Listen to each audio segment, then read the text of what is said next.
What's good, family? Welcome to another week of the J Mo Show, Mo Talk. I got a special guest going to join us this evening. I appreciate everybody for joining. I'm going to give y'all a small introduction.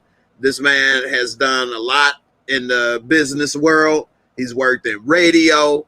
He's, made influential decisions on things that you may not even know and you have been taking part in. And I'm going to let him explain that in a little bit. Tonight, we're going to talk about, of course, some news stories and some other.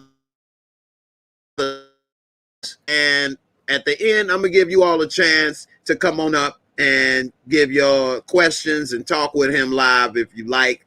The man name is Mr. Dave Anderson, a.k.a. the Business Bully. And so without further ado, let me bring him on up to the show. Yo, what up, man? How are you? Hey. I'm all right. Welcome to the show. I appreciate you for joining. Everybody, if you all don't know, you need to check this man out on Instagram at the Business Bully. He definitely gonna show you how to make them power moves in business, give you advice, give you some, nuggets of wisdom that you could use. And so I'm gonna let him go ahead and tell you a little bit about himself and a little bit about his background. So without further ado, go ahead, let him know. All right, Jay, I appreciate you, fam. My name's Dave Anderson. No I'm from Philly. I had an amazing career in broadcasting and radio, things of that nature. I started when I was 9 years old, retired at 34, worked with everybody you can think of, Wendy Williams, Charlemagne, the Breakfast Club. I've worked with Ricky Smiley, DJ Clue, George Wallace, Les Brown. Did a lot of stuff that still affects culture to this day. I was on the original promo team for Red Bull, came up with Red Bull as a mixer, as opposed to just an energy drink. So there's a lot of stuff over time that I was able to do that I am very, very blessed and thankful for. The thing for me, Jay, was that I retired from the business simply because I was making the companies a shit ton of money and I wasn't making a shit ton of money. And I got sick of people taking my ideas and running with them, or white people hearing my ideas and passing them off as theirs, and they make money off of it. So I said, you know what? No more. I'm just going to go ahead and do for myself. And then I created, the Business Bully LLC. And, we now have 12 companies on 6 continents.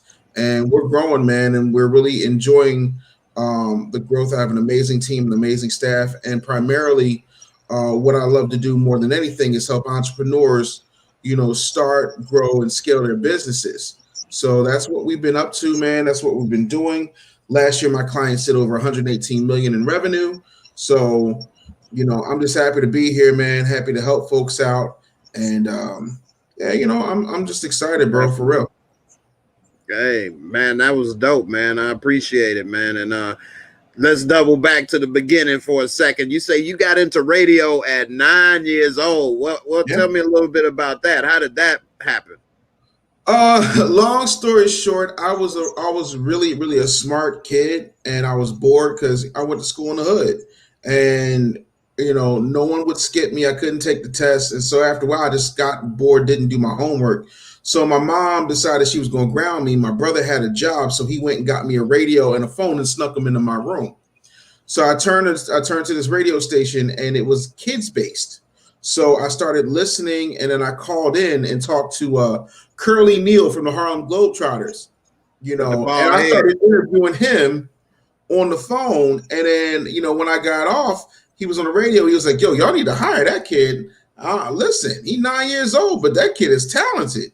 So the radio station called my mama, and after the swelling in my ass went down from her beating my ass, that's how I got my gig, and that's how my career started. Damn, that's dope. That's dope. So you was a big sports fan at the time, or just No, coincidence? That's who you was. I like the Globetrotters.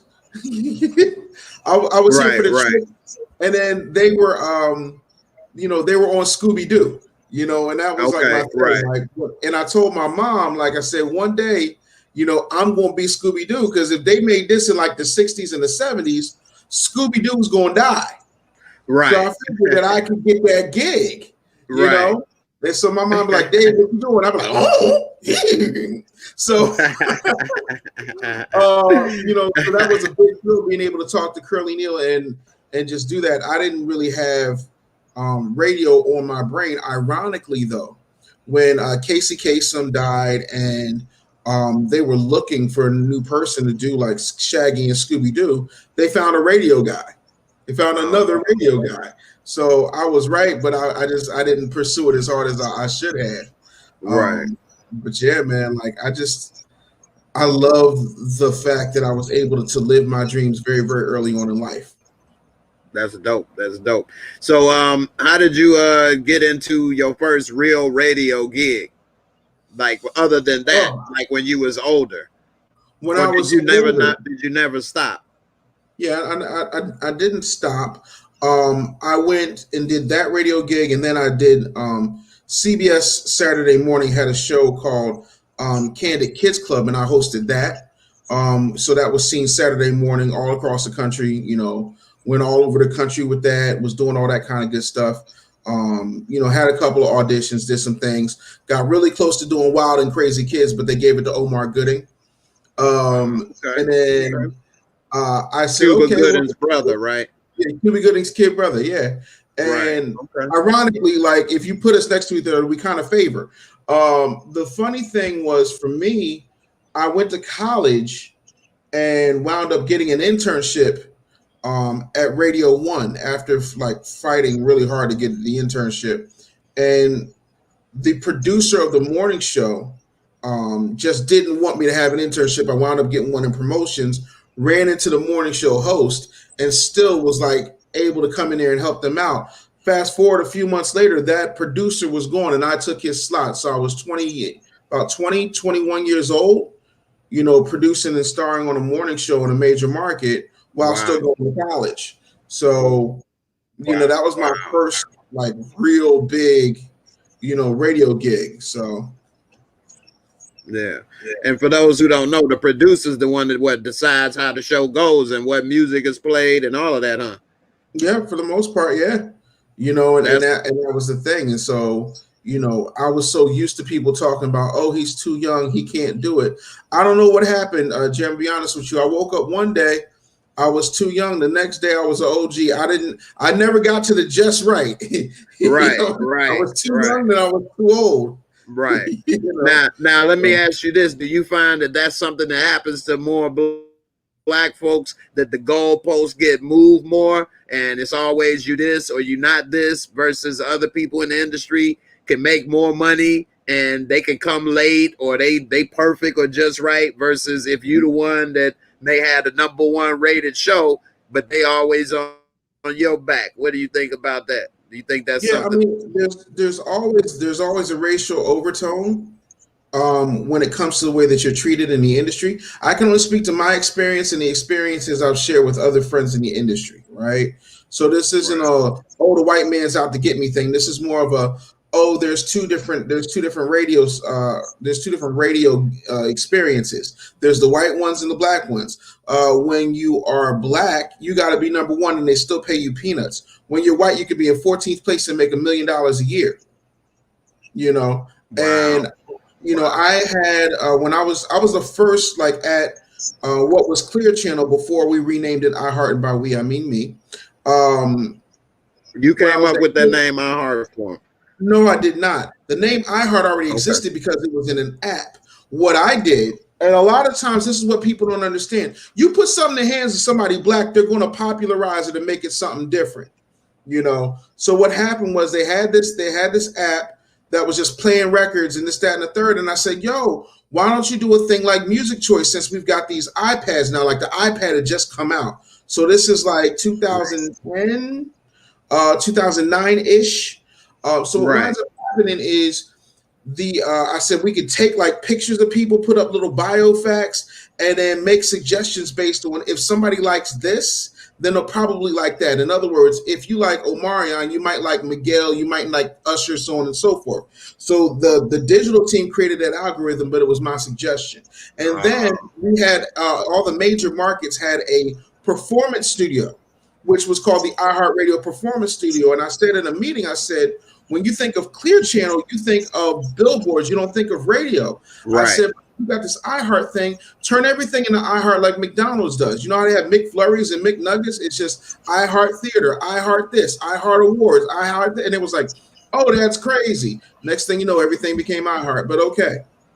Right, right. Like iHeart Radio, iHeart this. Yeah, you're right. Yeah. That's true. And I remember when iHeart first came out, it was trying to, what was the other radio on the app that everybody was listening to at first? They had iHeart, there's iHeart Radio, right?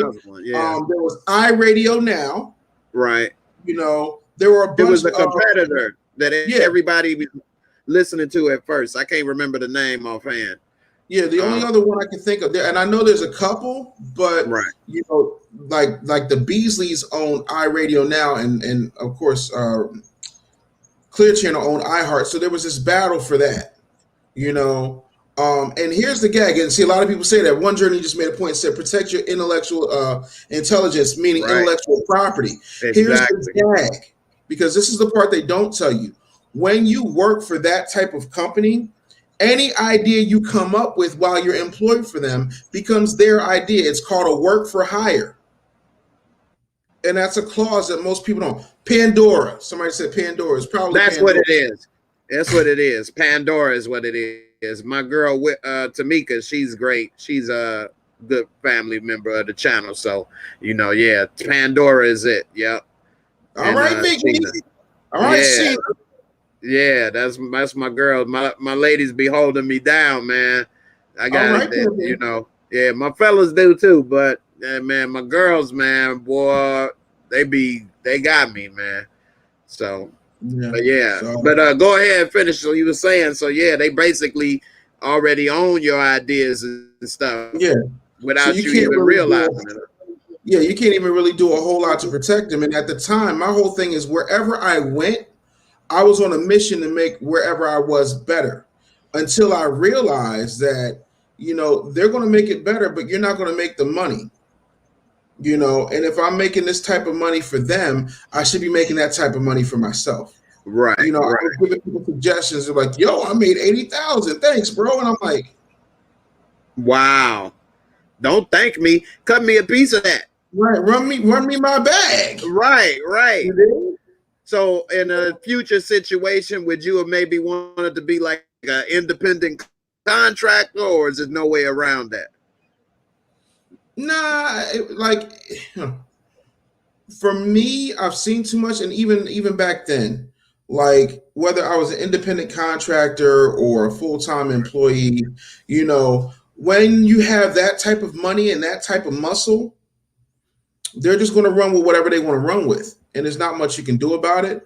So I've learned, you know, it's much easier for me to come in and do what I have to do.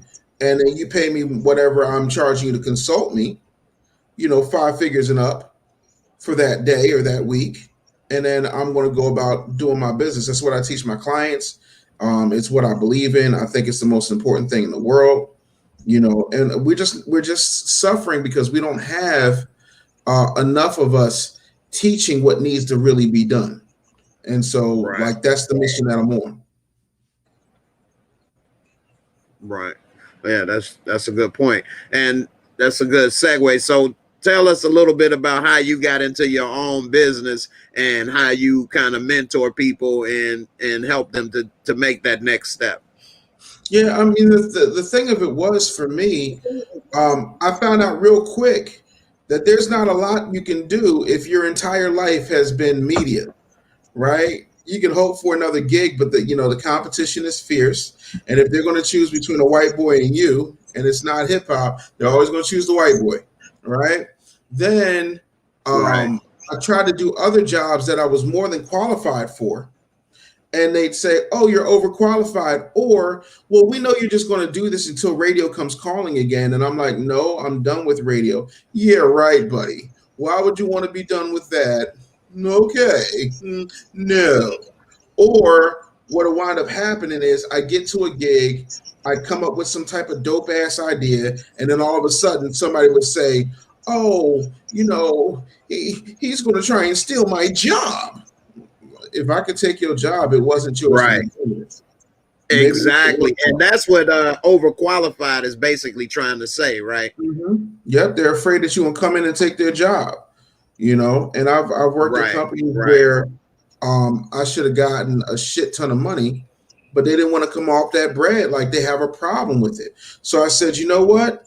If you want my great ideas, if you want me to help you fix your business, if you want me to show you what it is that I know, then you have to run me my bag. You have to cut that check. So that's what it is. And so I created this thing called freegamealert.com, where you can go and get, an amazing case study that I put together.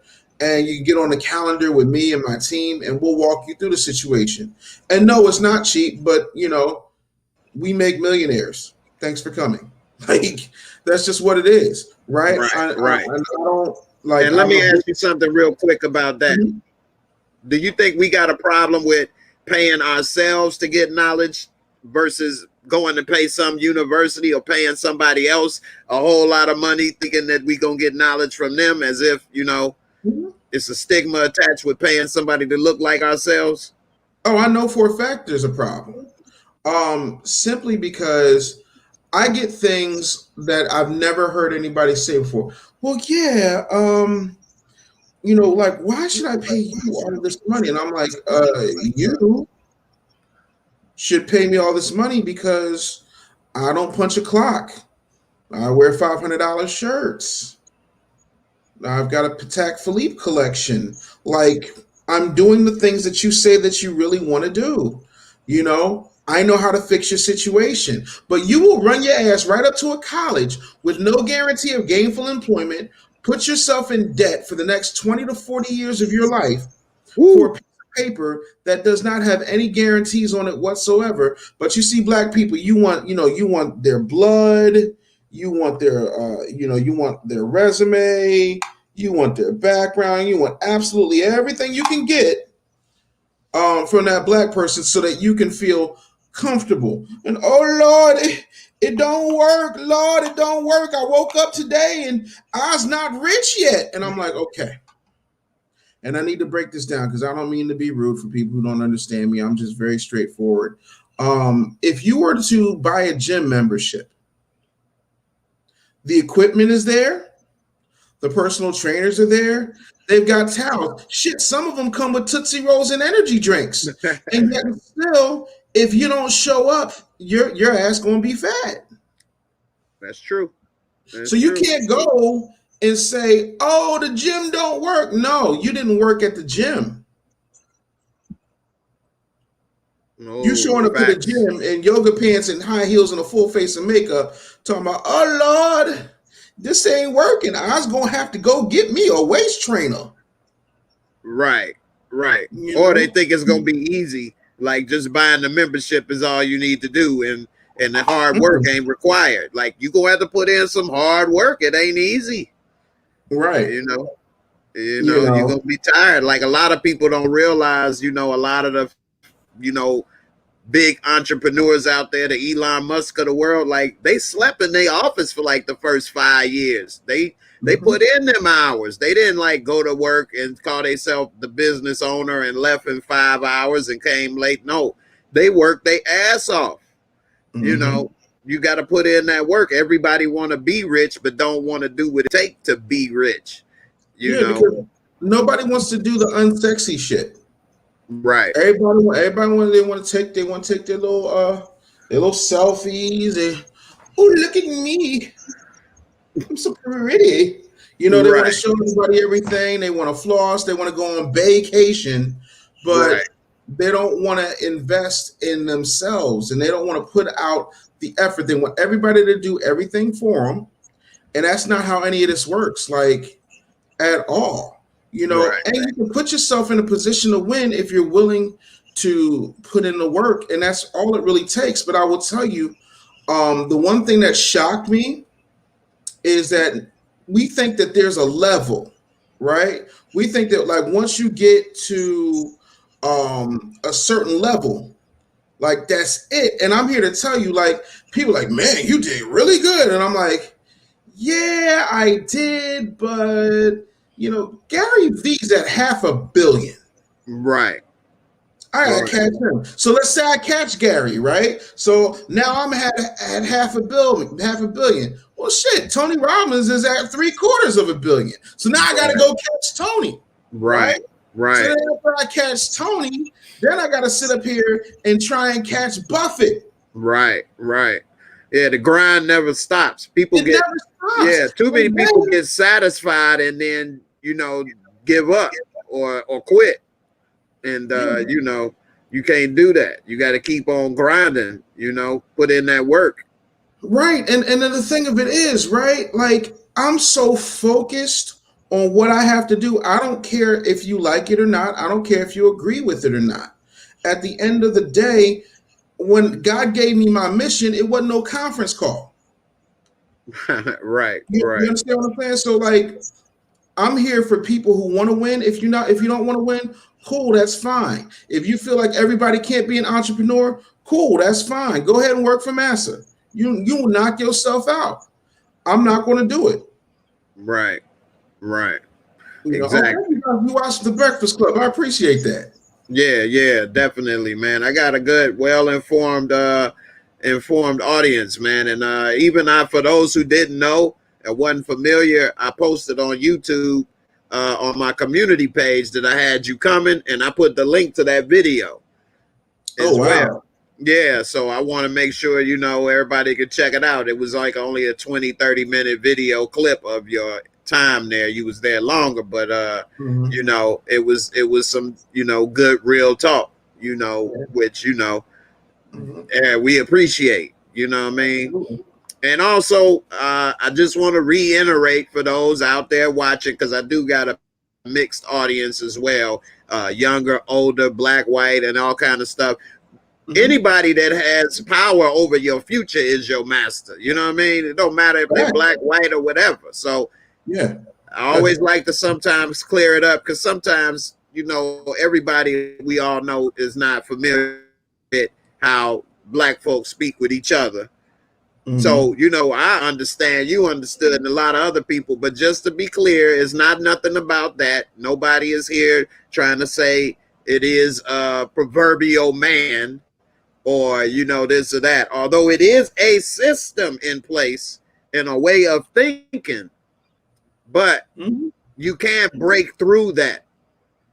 You know what I mean? But first you got to have that knowledge and that will to do so, And so one of the things that I do like and appreciate and admire about what Dave is doing is that you trying to help people to break through that with the coaching and things with business. Because one thing that I used to do for a while, and it's really crazy, is what I used to do when I was in Chicago, when I was around 21, 22, was be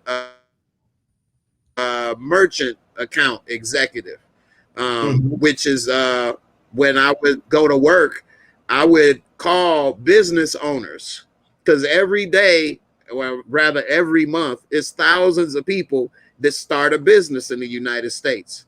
And the company I work for would buy their information, and we would call to offer them the ability to set up credit cards so that they could take credit cards as a form of payment at their business. And the stuff people would tell me about why they don't want to take credit cards, or they like, well, don't nobody ask me. Well, who gonna come in your business and get a cart full of stuff and then wait till they get there and say, do you take credit cards? Like, you would know already if this business does or doesn't. You ain't gonna be embarrassed at the checkout line without a bunch of stuff. Now, this was in the early 2000s. It wasn't that many people that understood, even though in 2000 they should have. And here's the link right here of freegamealert.com, so you all can check out one of his link to his site. I just put it in the comments. But yeah, no problem, man. But I would talk to a lot of business owners and things, and these are business owners, and they wanted to take the step to get that independence, but they didn't have the education or the coaching or the know-how to realize one thing: you don't want to turn down forms of payment. You know, if somebody want to do business with you, you want to be able to accept all forms of payment, you know, that you can. And just all kind of, that's just one small step. You would think that would be the easiest step. You want to get paid, but you'd be surprised how many are not even ready to do that. So like, I know you gave your 20-second speech on the Breakfast Club, but you could do, you know, the 20-second, but then you can elaborate it on it more a little bit. But what can people expect about or learn if they come to get some of your coaching? The thing of it is, I've created a world unto myself. So say you want to write a book, I have a publishing company. If you need somebody to handle videos, I have video, I have video editors and Emmy Award winners who work for me. We have created a system to help you grow your business exponentially, right? And while we've made it a lot easier, it's still hard. And that's the part that I need you to understand. The easiest thing you can do is get up every day, put a sensible shirt on and get in your car and enjoy your commute and, listen to easy listening and, go to your cubicle and press a button every day like you George Jetson and talk to Uniblab and whatnot. But being out here and creating generational wealth for your family, creating a legacy for yourself, that requires a different level of thinking. But it is a lot easier when you're able to actually go in and get it done with people who already have done it over and over and over again. So you can expect that we're going to take the idea that you have and we're going to help you flush it out so that it can actually make some money for you. And then we're going to put you in a situation that is going to allow you to even make more money and put it in such a way that you're able to thrive and not have to worry about more month at the end of the money, and that's the thing that people don't understand. I like that.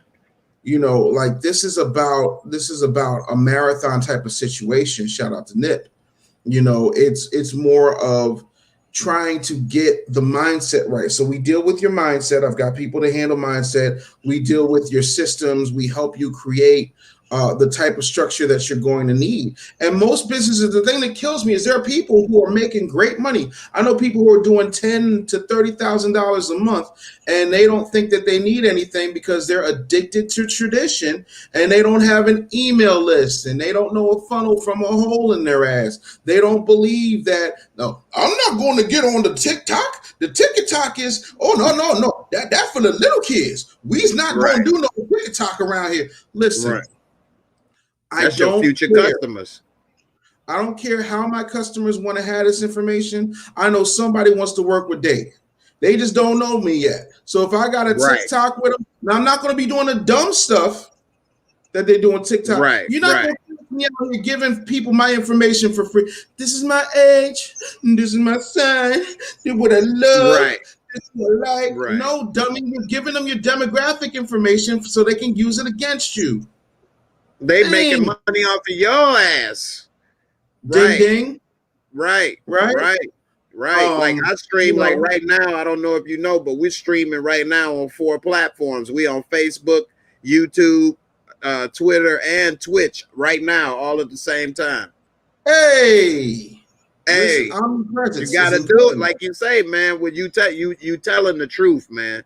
You telling the truth, man. I'll let you finish, but you telling the truth, man. You gotta reach your customers. And I tell people all the time, man. If you want to learn how I do business, watch The Little Mermaid. What did Ariel say?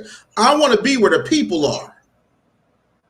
That's it. Listen, if they walking, if they running, I don't know what they doing with their feet. I don't listen. I want to be where they are. Does Dave teach classes on the stock market? No, but I have an employee who does. I don't need to know everything. I just need to own everything. Right. And also a good leader, like I tell my son, a good leader knows how to delegate. Oh yeah. Like Elon Musk don't know how to make no damn spaceship, but he knows how to get the people that does to put it together to get it done. You got to delegate. You know what I mean? Jeff Bezos don't know everything to make Amazon what it is, but he knows how to delegate, get the right people in place, put them in positions to succeed and get it done. Yeah. So, you know, that's what's up, man. Somebody else, I think he had another question, but you was talking for a second. I asked you like right quick. What did he add? Oh, and this is different for everybody, of course, because you got to do what works best for your skill set. But what do you think on this comment right here? What is the best way to grow your money? The best way to grow your money is to invest in yourself, right? I don't care what it is that you think that you want to do. Listen, man, a lot of things that, like, the older I get, the more I realize that everything has an Easter egg effect to it, meaning that it's dropped someplace for you to find it later on. If you listen to the greatest love of all, what's it say? No matter what they take from me, they can't take away my dignity. Right. You know, learning to love yourself is the greatest love of all. And self-love is also a pursuit of education. And I'm not talking about getting a degree. You know, you can take Harvard level courses right now on EDX, right? If you got $10,000, you can take the Harvard Business School course and go on about your business if that's what you really wanted to do. My main thing is to educate you on how to make money without having to go punch somebody's clock, right? And then get over the things that you don't really understand. And so for me, that's the first thing, invest in yourself. The second thing is take your passion, right? Passion plus systems equals progress and profits, right? So if you have a system in place by which to monetize your passions, you'll never go broke. On top of that, I don't understand how, if you're trying to invest in yourself and you're trying to put that message out there, that you want to be discriminatory. YouTube is not just a video platform. It is a search engine owned by the largest search engine. So the number 2 search engine is owned by the number 1 search engine. So when people are looking for certain results, Google is always going to favor its kid brother YouTube and put those video results at the top. So it's an amazing SEO hack. So you want to make sure that you're getting your message out there. If you have a podcast, you need to start broadcasting it in other places. If you do a live that rambles on like mine do sometimes, then I have too. Listen, I got some people, you know, overseas that will chop up those things, find the most important points, and then put those up. So I'll put those things on Reels. I'll put them on TikTok. I'll put them in my news feed. I'll drop them on my Facebook. I'll put them in my Facebook stories. I'm gonna be Michael Jackson. I want to be where you are. Right. And that's the thing. Omnipresence will make that money every trip. And so I tell people all the time, focus on what it is that you love and find somebody who can help you put a system in place. Even if it's not me, I get it. You're not like me, that's fine. Find somebody who knows what they're doing to help you put a system in place, and you'll never have a broke moment. Right. That's true. And you got to use your time wisely. Like I do chop up my videos myself, but that takes a lot of time, which then takes time away from me doing other things, and it just, you know, splits up stuff. And, you know, it's always good to be able to delegate stuff, you know.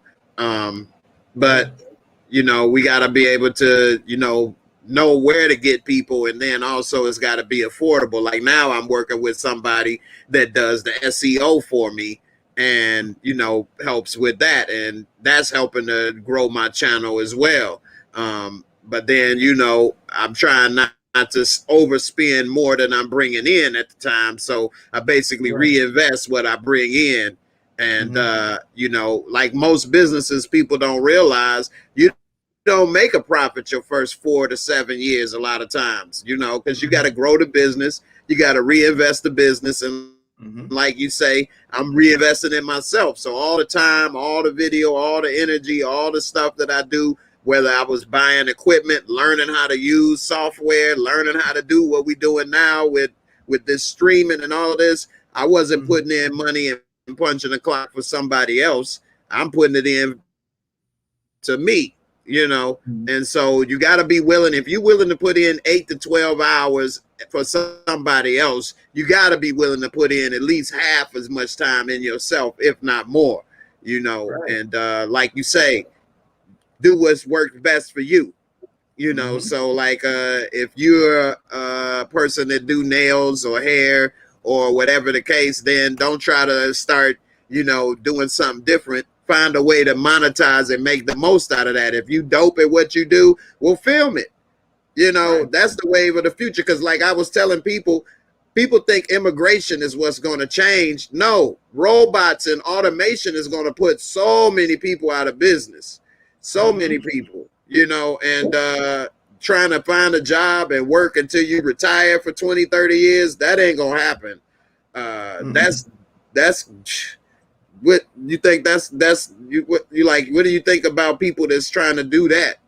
They got a rude awakening, I think. What you think on that? Here's the thing, right? I was in Utah, right, on a consulting gig, and I went to McDonald's that morning, and the first thing I saw was a kiosk. The second thing I saw was a robot, you know, like flipping patties and whatnot. It's called Flippy. Wow. You can look this up. Flippy is the name of the robot, right? Right. So right. When you knuckle dragging mouth breathers start talking about, oh, we need to raise the minimum wage,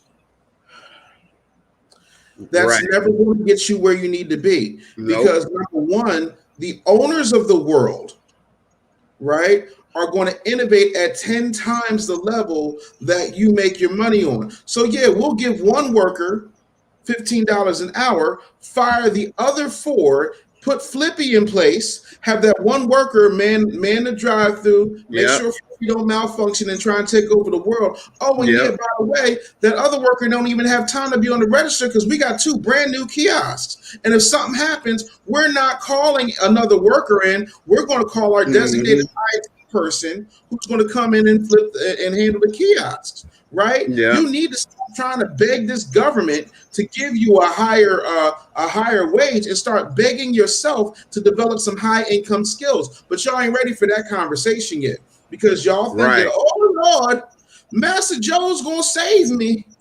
Oh Lord, we got some girls in the White House, Jesus. Today's the day. Well, she done told you straight up. Hell, her and your president and the Republican, Tim Scott, all told you America's not a racist country. Well, yeah, sure, we've had Jim Crow and slavery and redlining and civil rights and lynchings, but it's not a racist country. It's just that black people have been put so far back. And I'm thinking, wait, so slavery was something that was used to build this country. Slaves built the White House. Jim Crow, all that stuff was created to keep black people down. Literally. First of all, we didn't come to America. Yep. We got dragged to the new world and we built America on top of it. Right? So if you're saying America's not a racist country, it just has some racial tendencies, then what you're saying is America's a racist country, but you don't want to say that because you know these white people ain't gonna vote for you if you turn around and call them racist. And white people, I need you to understand, all you allies that are watching, I don't think you're racist. However, if you're white in America, you benefit directly from systematic white supremacy by basis of you being white. Right. So that's what I think about. Right. Without your participation, you automatically going to benefit. Mm-hmm. Right. Exactly. And one video, like I do a movie night on Twitch, and I try to talk a little bit about different videos and movies and stuff. And one of them that I did show, that's a good segue. I'll show you. I don't know if you're familiar with. Have you heard of?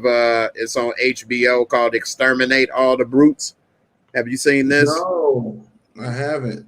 Oh man, this is excellent. It's a 4-part series. It's a real raw, upfront, in your face 4-part documentary on HBO, and it breaks down how all kind of things about how America was built, how they misuse people, and how, you know, the system is in place and different things. I mean, it's really good. And then they also talk about how America continues to have the problem with racism because they will refuse to confront it versus, like, example, Germany, with the Nazi, they confronted it, and now they tell people and show stuff and have the monuments and speak out against it.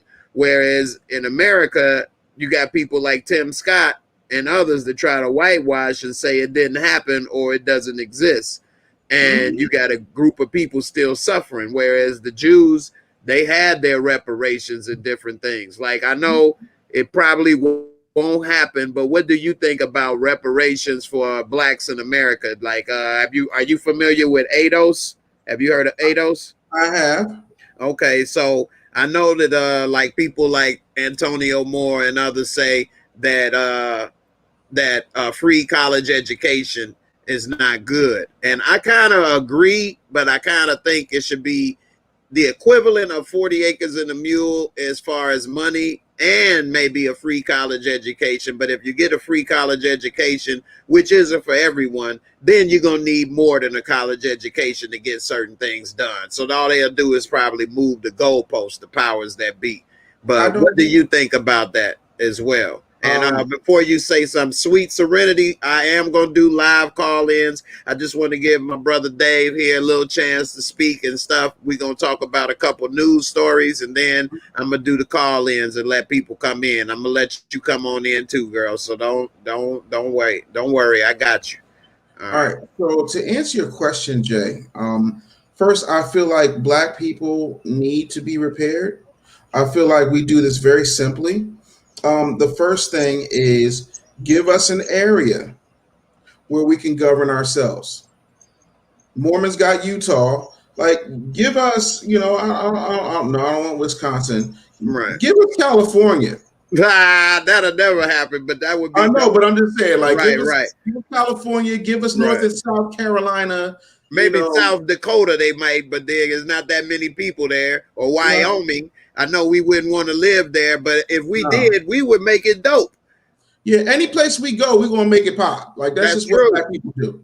Yeah, that's what Black people do. As far as the education, no, I don't think you need it. I think if we spent enough time studying the things that could actually help us benefit, like Powernomics from Dr. Claude Anderson, or They Came Before Columbus by Ivan Van Sertima, or Lee Rome Bendis Before the Mayflower, so we understand who we are, where we've been, and what we're doing here. Because everybody who's here didn't come from Africa. Some of us were already here from Africa centuries beforehand. Are you referring to like the Olmecs and other tribes? Correct. And that's the thing that people don't understand. Like we've been here, you know. And that's the thing. Like, even if you go back and you look at some of those old English manifests where they talk about, their skin was darker than night and this, that, and the third. Like, a lot of us do that. Not to mention, 68% of the enslaved people wound up on islands and did not wind up in the contiguous United States. Right. So then my mom's ancestors is from Panama, and they were working in sugar plantations from slavery. Right. And my dad, parents is from Arkansas and Mississippi and worked in the cotton fields. Right. Now the thing of it is, I'm really happy to take whatever reparations they're going to give us whenever they get around to doing that. But in the meantime, I'm out here getting mine. And I'm out here taking anybody who to come along and invest in themselves and make this money and learn the things that I get to learn, and find out from the benefit of what it is to be in the rooms with the people that you only dream about, and find out what they're telling me. Like I got a homeboy right now, white as the driven snow, right? And he calls me up and we talk about this, that, and the third. And he's one of the biggest professional sports recruiters.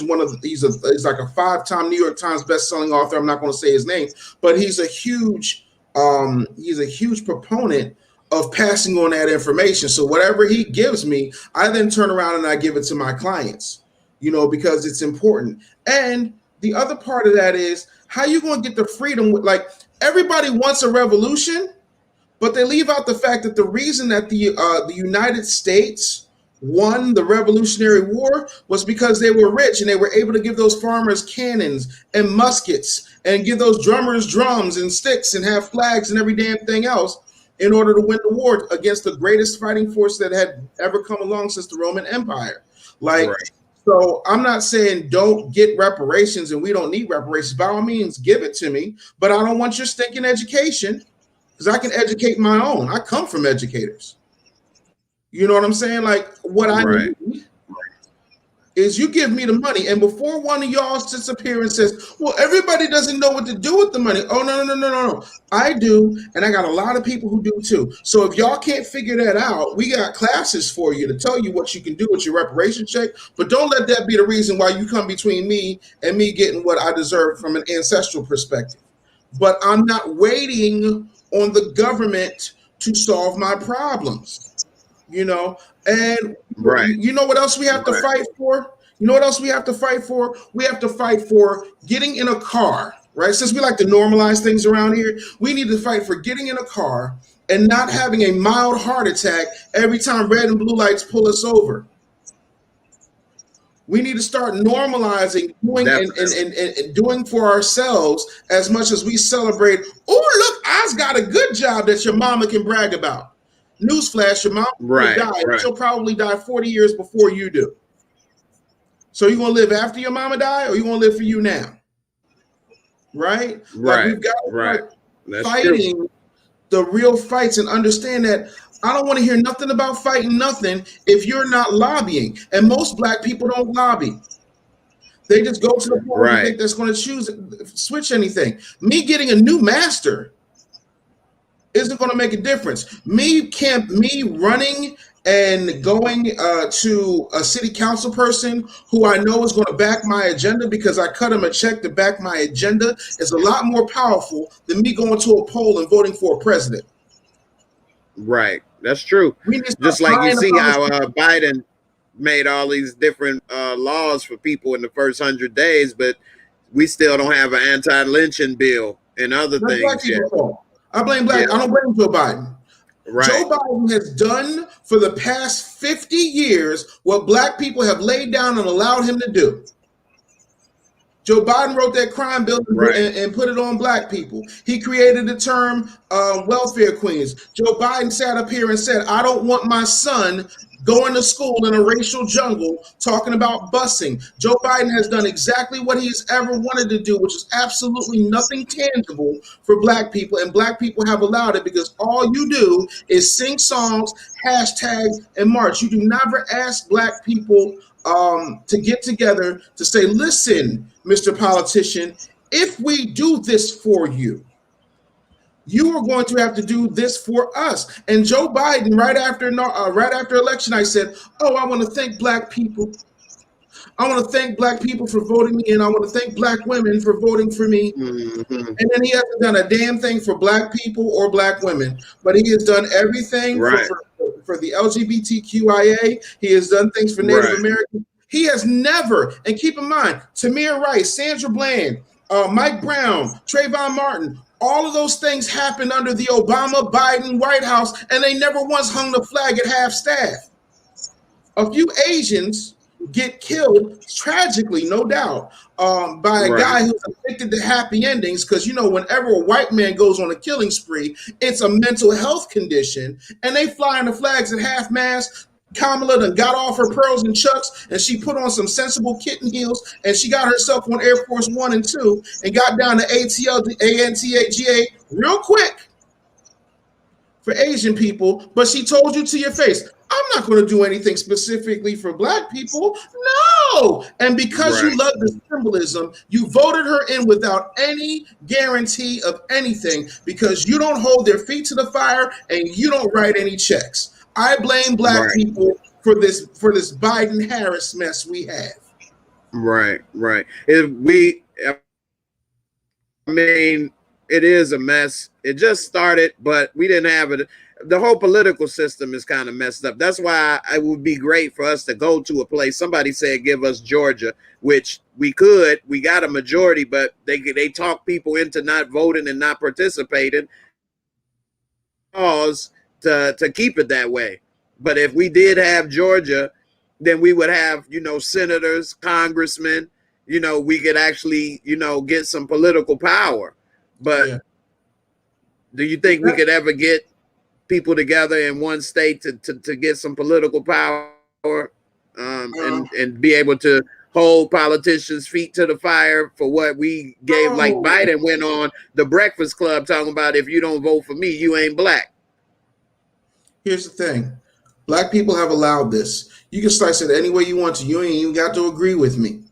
But you show me where I'm wrong, right? You can't vote your way. You cannot take a political solution for a financial problem.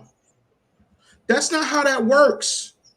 You don't, it's not the voting that matters as much as it does buying the politicians. John F. Kennedy was bought and paid for. Ronald Reagan was bought and paid for. Wait for it, because y'all ain't gonna like this one. Obama, bought and paid for.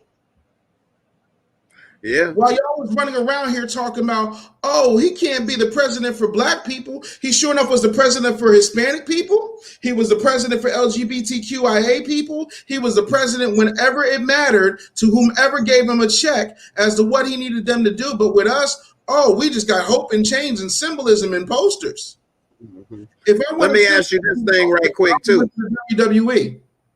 Yeah, you're right. And let me ask you this. Do you think it hurts African Americans or black people because we don't really have a country? Because Africa, we don't know where to go in Africa, and Africans don't claim us and sometimes look down on us when they come. If you ever met, people know real Africans, and then like other countries like Hispanics or Mexicans or Asians, they got countries that back them and stuff. So it's only so much mistreatment that can go on, whereas they know we out here by ourselves. Do you think that has something to do with it? I think that's part of it. Also, the thing of it is we are on our own out here, and we have to acknowledge that. That last comment said black people did ask Joe Biden for something this election. He just didn't do it. How much did you pay Joe Biden? And the thing of it you broke up a little bit. You say how much what? How much did you pay Joe Biden? Okay. Right. The other part of that is you've never gone to McDonald's, ordered a Big Mac, ate the Big Mac, and then paid for it. That's not how it works. Right. You place your order. You got to pay up front to get what you want. Exactly. So you can slice it however you want to. Name me 5 black political action committees. I'll wait. You have to start understanding how the game actually works, not what they teach you in school, but what really happens. Hell, even cigarettes found their way back on TV, but y'all too silly to realize it's happening in front of you, right? And by the way, here's one for you. Bernie Sanders did win the primaries. Let's just call it what it was. Bernie won the primary, but they put the fix in. Y'all ain't ready for that conversation either, because Joe Biden lost every single debate. Joe Biden damn near fell asleep at 2 of them. Kamala Harris ate up Joe Biden. Tulsi Gabbard ate up Joe Biden. Everybody was tearing Joe Biden a new one. Joe Biden only won because they didn't want Bernie in there, because Bernie was going to do right by folks. And I'm not a Bernie fan, but I'm a fan of anybody who's going to go with my agenda. I ain't got to like you. And that's another problem black people have, generally speaking, this whole thing that you got to do business with everybody you like. I do business with people I absolutely can't stand, but I'm going to get this money. That's it. It's that simple. Joe Biden told the banks, nothing's going to change for you. It's pretty much going to be status quo. Y'all don't want to hear that, though, because y'all love Joe Biden. Don't realize that Joe Biden locked up your cousin Pinky. Joe Biden 3-striked y'all. I ain't trying to hear it. Right. But his son was a super crackhead and meth addict, so much so that he even admitted in his new book that when he didn't have crack, he would look through his carpet and sometimes find pieces of Parmesan cheese from his old pizzas and try to smoke that, hoping it was crack. He said, I done smoked more Parmesan cheese than anybody else. But he didn't lock him up and think that was something. He wanted to hug him and get him help. But if you was black and on crack, you're a menace to society. But his son is smoking so much crack, he smoked Parmesan cheese. Listen, not only that, but Joe Biden has been accused many times of sexual assault and sexual harassment. Nobody talks about it. He done smelled a lot of hair. Right. On top of that, he's also in the pockets of these pharmaceutical companies. I Yeah. wonder And why. speaking of that, yeah, go ahead and then tell me what you think. We're gonna talk about this vaccine in a second Yeah, I too. wonder why Joe Biden was so big on. Oh, we got to get 100 million doses of this vaccine in my first 100 days. Yeah, yeah, that's something right there. Mm-hmm. So what do you think about this vaccine? I got an article I'm gonna bring up that I'm gonna talk about, and then in a couple articles after I read a couple articles, I'm gonna do some call-ins for people so they can come on in and talk. I got a few people want to say some things, but so Debo, you know, Tiny Lester, Mm-hmm. he died, as we know, not too long ago, and they just did a autopsy report. And let me pull this article up. And so on the autopsy report, it shows that not only did he have COVID once, not too long before he died, but he actually had COVID a second time. And it's saying that during his cause of death, it says, you know, Tommy Tiny Lister, we all know what he was in Friday the Fifth Element. It said that at December, at age 62, he passed away. And although tests showed that as if that's just a side thing, although tests showed he had coronavirus at the time of his death, a post-mortem exam determined his cause of death was hypertensive and arteriosclerotic cardiovascular disease. They said that according to TMZ, the autopsy noted a nasal swab came back positive for COVID-19, and Lister was found to have fluid in his chest when he died, as well as an enlarged heart with high blood pressure, poor circulation in his legs, and coronary artery disease. Now, his manager previously revealed her client, who also had type 2 diabetes, they got to list everything he had to downplay COVID, but it said that he displayed coronavirus-like symptoms in the days before his death, but didn't get tests because he'd had the virus 4 months earlier. So he got it twice in 4 months, but that doesn't have nothing to do with it because he had diabetes. Right. Like, as if that doesn't enlarge your heart and put, like, people don't understand what it's doing to your body yet. It's so new, you know, we all don't understand what the results and stuff of this stuff is doing to you yet. And they're trying to downplay it and open up the country basically for money reasons. You know, but it says that he thought maybe his diabetes was starting to kick up because he wasn't feeling right. He said, I feel like I'm getting COVID again. How does that think that he thought his diabetes was starting to kick up when he said, I feel like I'm getting COVID again? Right. Now, she said that the actor was doing better than ever before his death. And she said he kind of was one of those people that used the lockdown to work out and get in the best shape your immune system and working out. They to just take this shot and move on. Now, I know it's a personal choice for everybody, and you all got to make up your own decision. And most of my people know I'm a big person on knowledge is power and information. So get as much knowledge and information as you can, and then you get it all together and you take the pros and cons and you add it up, make sense of it. So what do you think about this? Now, they talking about it was his enlarged heart and stuff, but she says she regrets not forcing him to get tested for the virus. And they say they all kicking themselves that we didn't force him to get tested earlier. That's what his manager said he was in the best shape ever. And they're talking about he died because of diabetes and an enlarged heart. Okay, so What do you think about this vaccine and this whole stuff? What is your thoughts on this? well, first thing I want to say is Tiny Lister, dope dude. The truth of the matter is, anybody who's bigger than average size is automatically going to have an enlarged heart. That's not necessarily anything that's going to tear your situation up. So that's the first thing. This was Right. definitely a COVID type of situation. As far as the vaccine goes, I feel like people should do what they feel they want to do. Personally, I'm not going to take it. I'm a big believer in my immune system, and that's not a vaccine. Vaccines are usually tested 10 to 40 years before they're put on the market.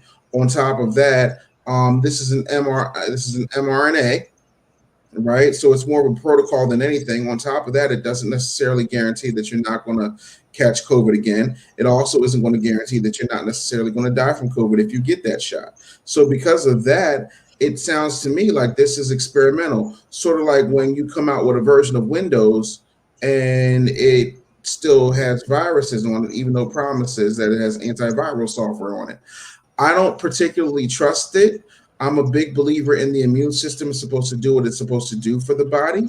The whole 2-shot thing scares me. I was always against the Johnson and Johnson's shot because it doesn't make any sense that a company that couldn't get baby powder right and was giving millions of women cervical cancer for decades is going to be trusted with the most deadly disease in our lifetime's history. Like, I don't really think that that's a smart thing to put my trust in. I don't. That baby shampoo, They got the one hit quitter. That baby shampoo, listen, it gets in your eyes and you don't feel nothing. Whoever did the baby shampoo, they need to do the vaccine, because I ain't trusting that Johnson and Johnson. I don't listen. I'm a big believer in building your immune system, getting your vitamin D, getting some time in the sun, doing what's absolutely necessary, breathing fresh air. Like, I'm big on that. I'm not big on, for me personally, I'm not big on a vaccine. I'm not. You want to take it, knock yourself out. I don't trust it. Marvin Hagler, picture of health, dead. Hank Aaron, picture of health, dead. I listen, there are reports of saying DMX, was not on that narcotic, that he had taken a shot allegedly. I'm not sure, but I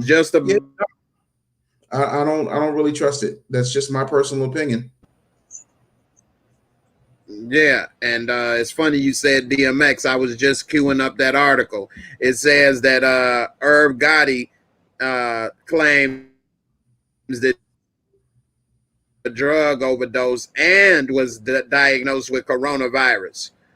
You see what I'm saying? And it said that he died on April 9th, a week after he suffered a heart attack and was admitted to intensive care. And, I did have another article where, and let's see if this is pulling up. I had one that had more of it, what they were saying. But everybody wanted to blame it on crack, which crack is bad. But combined with the COVID, that's what probably blew his heart away. And also, they said he was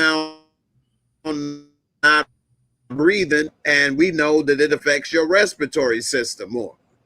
And like you say, this vaccine, although it's everybody's personal, choice, is experimental. It was never tested on humans before, and they're saying now you're gonna need boosters.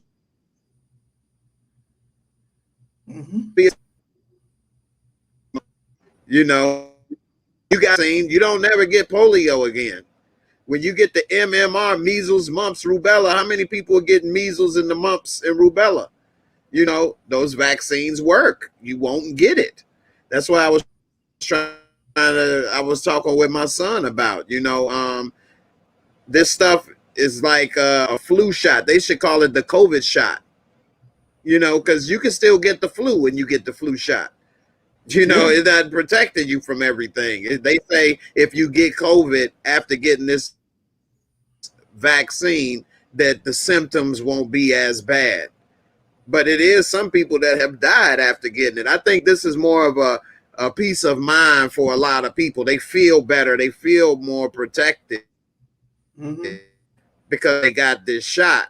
But is it really, really working like it should? No, experimental. And then especially for African Americans, one thing, they didn't have enough people in the clinical trials, African Americans, to know how it completely reacts in your body. I had did an article about that before, and you know, not let alone some of the things that's been done in the past with trials with African Americans and stuff. So, what you think on that? Yeah, I mean, I think that there's never been a time in American history where they wanted black people to get saved first, unless it's you count the Tuskegee experiment or when they were giving us exposure to radiation, for cancer that was deadly, Right, like they were doing plutonium experiments on us. They gave us syphilis. There's so many things that have been done to black people in the name of medicine, that you have to question anytime white people are just coming out of nowhere to help us save ourselves, because we have to save the black people. Since when do you care about saving black people over your own self-preservation? That doesn't make any sense to me. So no, I'm again, right, I don't trust it. So I ain't gonna rock with it personally. right. Anybody? Right. Sweet said she experiencing some in and out. Is it for just her and her internet, or is it something on our end? Let me know in the comments. Mike says apparently you got to take it every year now. Apparently, I won't be So I taking don't it know. every year. I won't be taking it any year. Right. Yeah, it's something else. I don't know. Sally Ann says she having some issues with the internet as well. I don't know. Is it I mean, how is it? I've heard you I freeze don't a know. couple of It's showing times, it's bro. okay on my side. Yeah. Yeah, Okay. I've seen you freeze a couple of times, I but don't know. Maybe we talking too real. We may be saying too much real stuff, man. that's all right. That's all right. Uh, Somebody will do it. but it seemed that it's on mine. Right. This is one thing it say right here. It said that they said it was a bad dose of crack, and they said some drug fentanyl was mixed in the crack, and that's what made him overdose. Irv Gotti said during WGCI, which is the number one, station in Chicago. Mhm. He said that on the radio station. He said, but when he got to the hospital, he got diagnosed with COVID and he couldn't breathe. And COVID messes with your respiratory system. That's why he had to get hooked up to the ventilator. But Mhm. they before he did, that he was brain dead. So, that's kind of crazy. And then by you working in the music industry and things, and I know a lot of people tried to talk about Black Rob and how he was broke, and how did how he, DMX didn't have any money. That it's their fault, they mismanagement, they money, which could be true, but also did they really get what they should have? And do you think it's a coincidence that all three died within 2 weeks of each other, or is that just a coincidence? Do you think it could be more than that, or whatever? I know back in Well, the day people say death come in threes, especially for celebrities, but it's kind of weird when you see it happen time and time again. So what do you think on that? I don't think I don't know if it was just a random coincidence. I'm not going to put on my tinfoil hat either. I will say this: a Right, lot of times, things happen, and it is real easy to market a martyr than it is to compensate a man. In other words, if Martin Luther King had survived, I don't think he'd have been on half of the stuff that people use him for now. You see what I'm saying? When Michael right, Jackson died, all of a sudden he was showing up in cereal and car commercials and whatnot, and doing collaborations with Justin Timberlake. Do you think Michael Jackson would have done a collaboration with a guy who vehemently destroyed his sister's career? I don't think so. right, Right? When Prince died, right, all of a sudden, here comes Justin Timberlake again.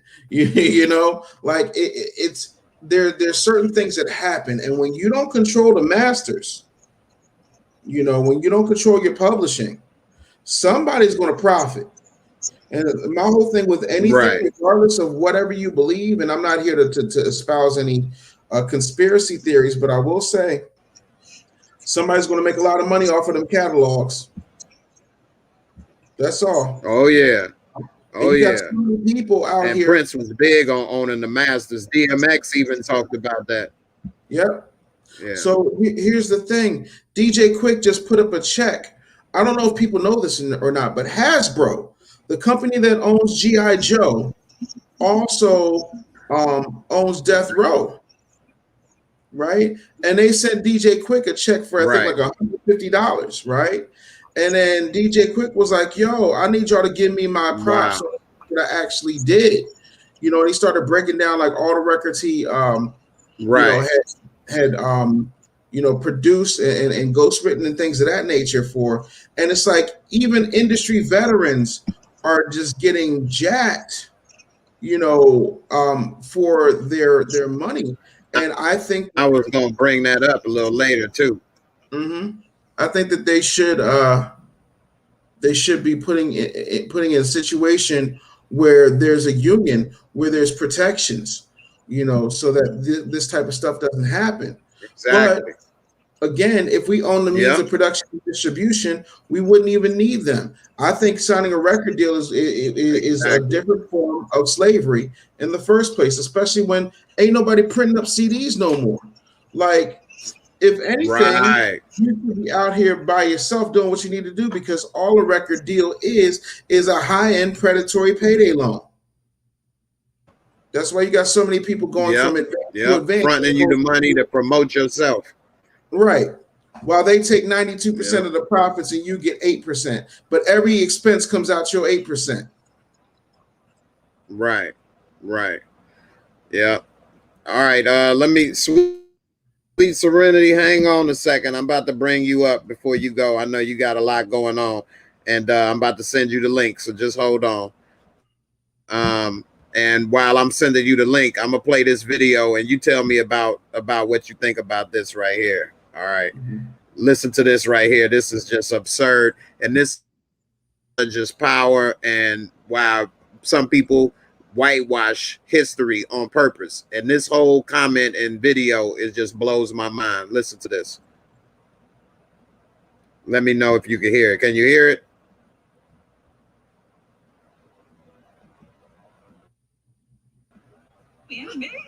All right. That we're racist. We're not racist. I'm involved in a church, and we have blacks and whites that worship together. Are they allowed to sit together? Oh yeah, we in a mix.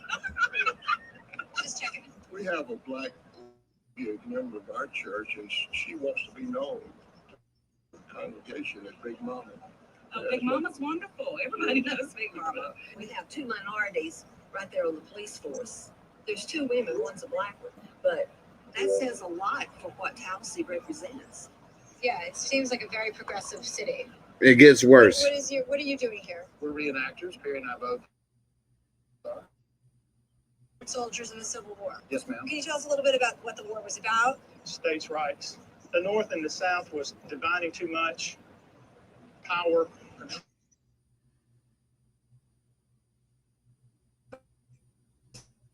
And the people in the North felt. Now looking back, they were trying to abolish slavery. Was that a bad thing or is that a good thing? Sometimes I think the bad things are portrayed more than the good things. What were some of the good things Well, you feel like people are were portrayed? taken care of. They were taken care of. You just crop brand new and tear it up, misuse it. The tractor. No, you're going to take care of it because you just spend a pile of money on that. Those people produce their crops, work their fields, so you're not going to mistreat something like that. Interesting.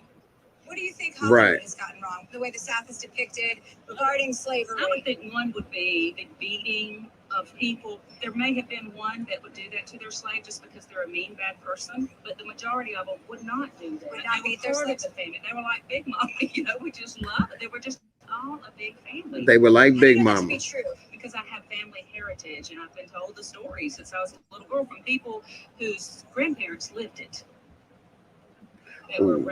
Yeah, racist. I'm so good on I'm that. involved in the church, we have blacks and whites that worship together. Are they like sit together? Oh, Yeah, started over, bro. I'm good. Right. So, first of all, he called them like a tractor, compared the slaves to a tractor, which is really people, and said, if you bought a new tractor, would you mistreat that tractor? No, you would take care of it. Well, they took care of them because they worked their fields for them. They didn't want to work their fields for them for free, and they damn sure wasn't taken care of with hardly any clothes or supplies or living in a shack or beating. Oh, it may have been just one or so that beat their slaves because he was a bad person. But the rest, they loved him, just like how we love Big Mama. So that shows that they think Big Mama think that she cool with them. Right. But they look at her as a slave. Of course they do. What else would she be to them? She Big Mama. Man, for real. Sweet Serenity, I sent you the link. I posted here in the comments again. I sent it to you once. I posted in here for everybody. I'm going to open it on up for everybody if y'all want to come on up and ask Mr. Dave Anderson some questions and talk about some things. We can chop it up. And, you know, in the meantime, you know, we'll talk about a couple more articles. So what do you think about people like that have totally rewritten history in their mind? It's just a total thing. Like slavery was a good thing. People were taken care of. That's the problem. You don't understand. It wasn't slavery. We took care of people. They didn't have to worry about bills or food. We gave that to them. We gave them a job. They didn't have to worry about finding employment. They had a job. No, I got it. It is not my job to educate white people on the horrors of slavery. It is my job to correct them when they bring that bullshit my way. Other than that, it is my job to educate my children, my family, and my community as to what slavery, Jim Crow, redlining, and every damn thing else that has happened to us in this country has actually happened in the way that it's happened, and how we don't need to prevent that. We don't need to allow that to happen anymore. I just don't think that there is enough focus on what we need to do for ourselves. The focus is always on, oh, these white people said these horrible things. Of course they did. You want to know why? Because to them it was great, because they got to sit on their wraparound porch and drink mint julep, you know, and whistle Dixie and play banjo. And I don't know, I'm not exactly sure all the things that they did, but what I do know is they could not survive without us. They still cannot survive without us. The difference is now we volunteer to be slaves. We volunteer for nonsense and BS, and we justify absolutely everything instead of looking at things from a logical perspective. So, yeah, I don't give those types of white people any of my energy. It's not my job to educate them.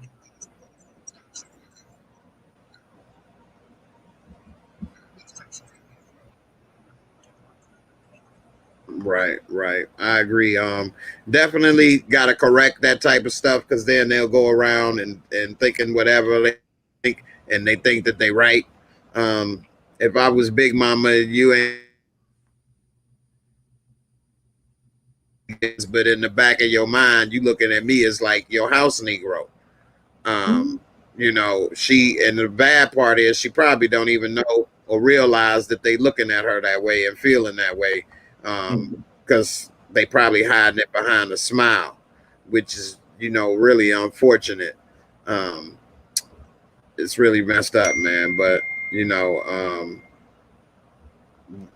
I don't know, man. That's part of the reason. So it is some people that know better, and like you say, allies, and they understand, like Martin Luther King say, injustice somewhere is an injustice everywhere. And they do know about the truth about what happened and things, and they aren't to blame. But it's people like that saying stuff like that today in 2020, like they're the ones that vote and try to get things to keep people in the same situations of oppression. And you know, that's just messed up. Like one thing that I think is messed up that Joe Biden did, and it's not really oppressive necessarily, but I think that it is kind of targeted in the wrong way, and it is about what he did with Newports and menthol cigarettes.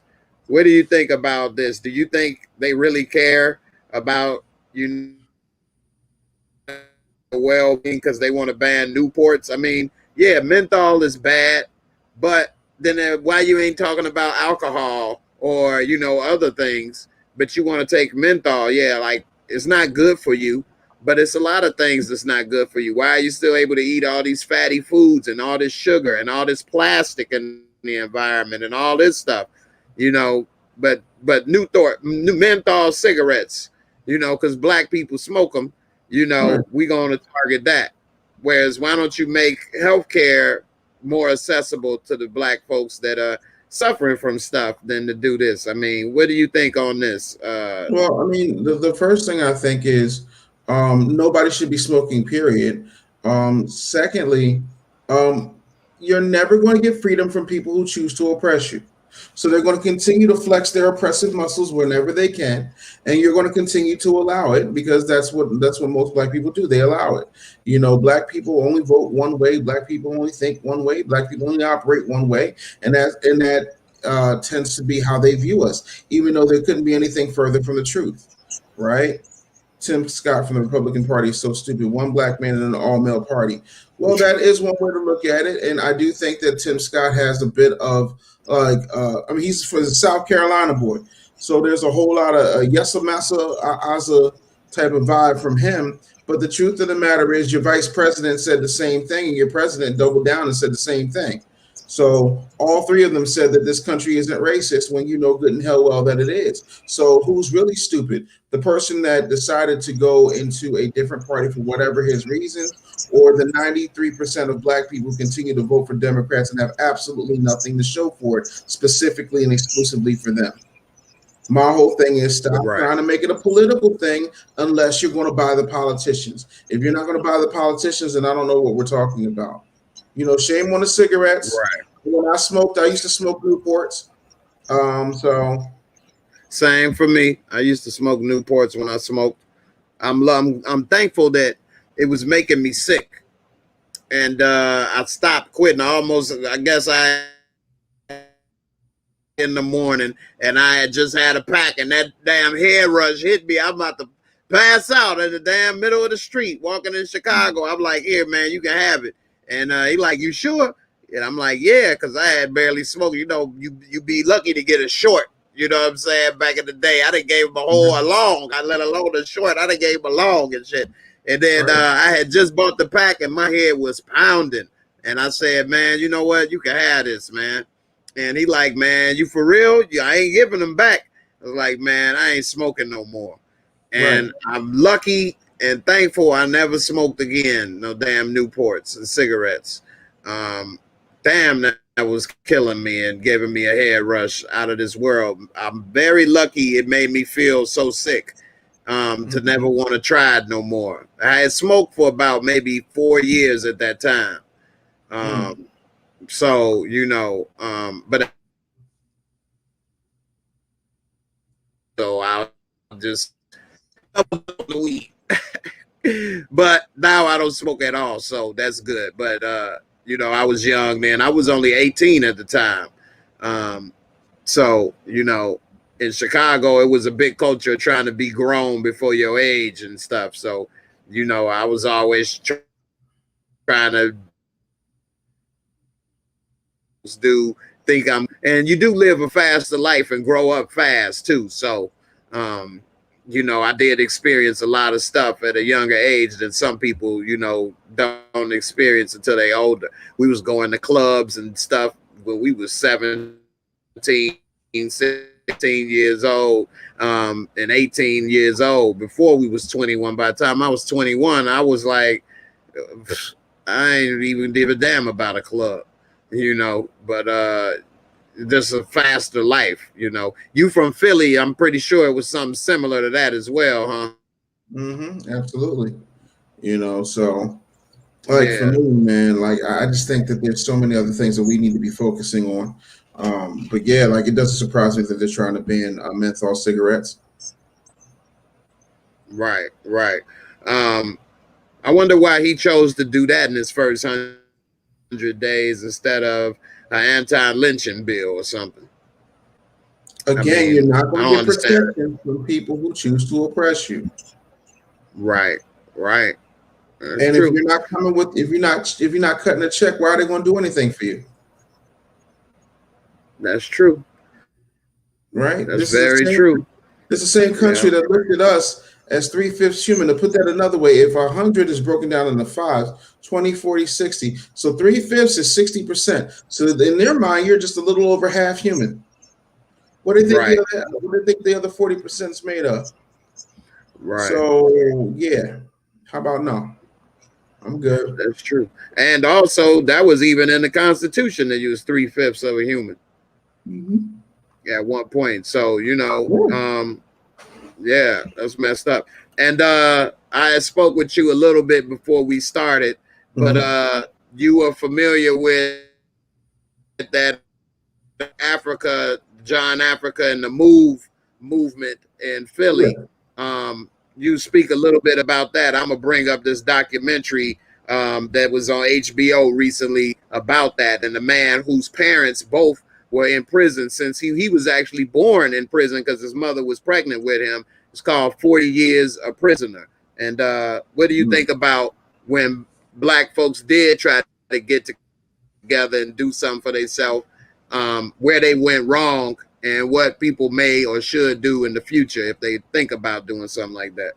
Well, the thing of it is, right, you've got places like Eatonville, you've got Rosewood, you've got Black Wall Street. And, you know, when I look at, you know, the African family, when I look at the movement, I was a kid. I was like 7, 8 years old, but I remember two things very distinctly.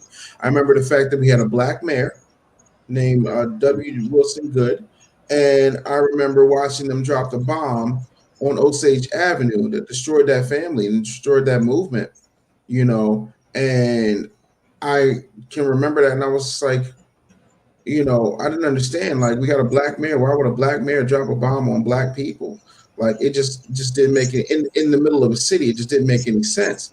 You know what I'm saying? But I feel like they waited till they got a black mayor in there so that they can do whatever they wanted to do, you know, and then not have to blame it on racism. So that to me was it was disheartening. But yeah, like whenever you get something going, you're trying to do something, you want to be clandestine about it. You don't need to tell everybody every single thing that you're doing, right? There's 1,000,001 things I'm doing that I'll never cop to in public, simply because I'm smart enough to realize that the more you do that way, the less they can trace on you and, you know, destroy your situation. Definitely.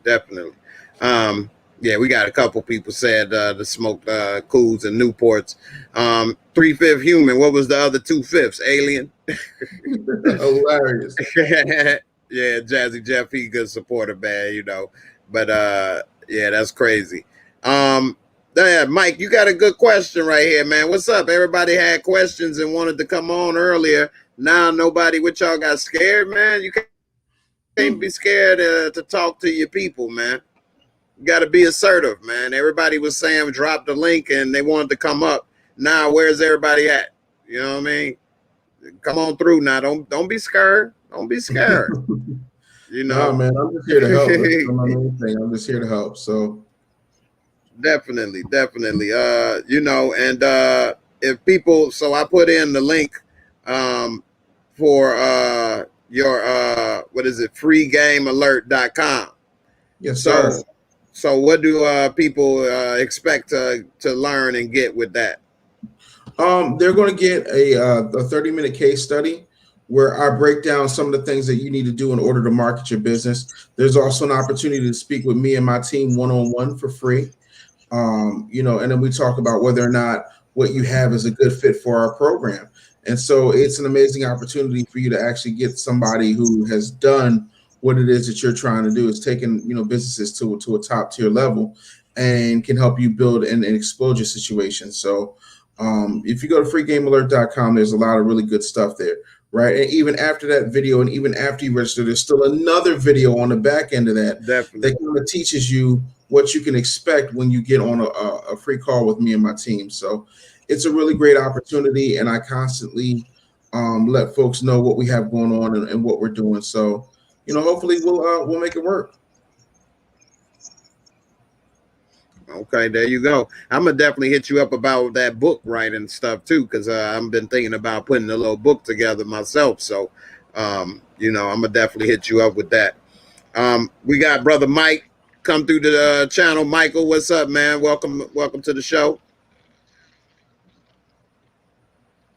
You there? What's going on, Jay? Can you guys hear me? Yeah, I hear you. What's up, man? Just two quick questions, then I'll get out of here. I'm Dave. You sound like you're far away though. You get closer to the mic or something. Yeah, that's a little better now. All right, good. So Dave, I'm thinking about getting in the real estate market, but I seen recently that Joe Biden proposing new taxes that would like hurt that market in certain ways. Do you think right now is a good time to enter, or should I wait, see if the bill will pass through or not? well, I mean, the thing of it is, there's always a really good time to enter real estate because they're not making any more land. The other part of it is you've got a whole lot of people who are leaving the situation. Like you're about to be able to buy Brooklyn for a song. The other thing that I tell people is you want to try and get yourself a multifamily unit, and as opposed to renting them all out, only rent out. Let's say you got a 4-family multifamily unit. You live in one, you rent out one, and then the other 2 you use as Airbnb. That way you're making 10 times the money just off the Airbnb ones. That'll carry the rest of it. And so then the money from the rental unit is just non-traditional revenue. It's extra cake money. You know what I'm saying? So you're basically living for free and then using the other money to take care of everything. Like, to me, it makes a lot more sense. It's a much safer investment, and you're able to rock and roll that way. There's always going to be something on the books, right? You also have to remember that Joe Biden is only one branch of the government, and you still have to deal with the Congress and the Senate and all those other things. So to me, it's more of a situation where you need to focus on what makes the most sense for you and do what you feel is in your best interest. But land ain't going out of style. If he does do anything, it's still going to take a long time to get put into effect. For the most part, a lot of those things are just gestures, that somebody else will have to deal with later on. But yeah, man, I think real estate is a good look. What was your second question? All right, my second question is just like our community. Why do you think it's so hard for us to, band together as a group, and just because we see other groups of people like Asians, the Japanese, other groups of people able to band together to get politicians to do like what they ask for, and it seems like in the Black and brown community, it's always difficult for us to stay on one position just to get anything done. Why do you think it's like? Do you think it's like the government or just society in general just try to keep us separated, not organized, and in certain things? Well, I mean, I would say the brown community does a phenomenal job of staying connected with the brown community. The Black community, on the other hand, has certain issues that still have yet to be addressed. Until such time as we understand that we are never going to have what we deserve. We're never going to know what our language is. We're never going to understand our particular unique cultures because we all came from different spots. There's going to be an issue. The difference is, and I've said this before, there's a Koreatown everywhere. There's a little Italy everywhere. There's a Chinatown everywhere. But what we got, the ghetto, that is a problem. Right? So Black people need to start looking for a solution that is going to allow us to move in such a way where we don't necessarily become dependent upon the government, but become reliant upon each other. Mm-hmm. I can rely on you without depending on you. Because do you think we can get another Black Wall Street? I think we have plenty of Black Wall Streets right now. I just don't think that they look the way that Black people want them to look. You know what I'm saying? The other part is everybody want to be the leader so that they can say that they're the leader, right? And then we let too many other people into our situation who don't mean us any harm, who don't mean us any good. You know, you've got these organizations running around here that have gone from being a hashtag to being a movement to now being a brand, you know, that haven't really done anything substantial or tangible, right? You've got victims' mothers talking about certain lawyers and ambulance chasers. You've got people who were born white, daddy white, mommy white, but they shave their head down and say that they're Black and everybody believes it, running their own agenda, but nobody knows exactly, you know, where any of the money's going, and we don't ask any questions because, oh Lord, you better not question them people.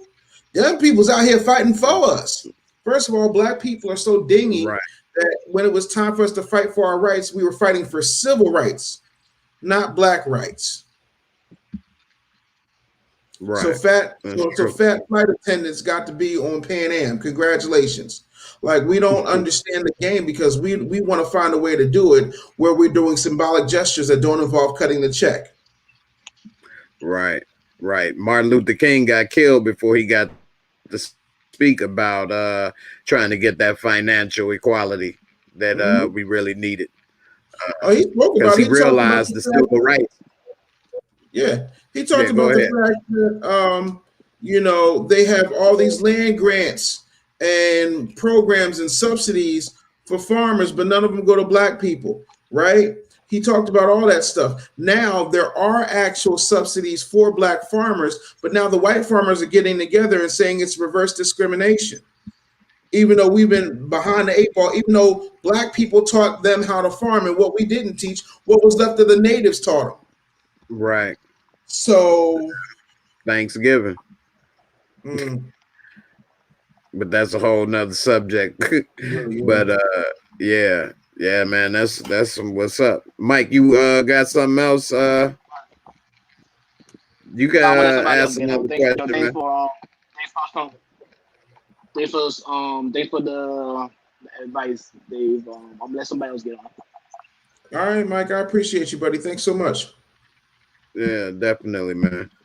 Definitely. I don't know. My audience acting a little shy, man, more than usual. They be coming up talking to me all the time. I don't know where Tamika went. Sweet Serenity had to go to bed. You know, I don't know what's going on, man. But anyway, man, I want to show you this article. I ain't gonna keep you up too much longer. We'll probably do this another 20 minutes or so. All right. To see how it go. So this right here is crazy. So now pollution is discriminating against people. This is on the Washington Post, and it's saying the deadly air pollutant is disproportionately and systematically harming Americans of color. It's saying that nearly every source of the nation's most pervasive and deadly air pollutant is disproportionately affecting Americans of color, regardless of their state or income level. It's saying that's according to this study published Wednesday. It's saying that the analysis of fine particle matter, which includes soot, shows how decisions made decades ago about where to build highways and industrial plants continue to harm the health of Black and Latino and Asian Americans today. And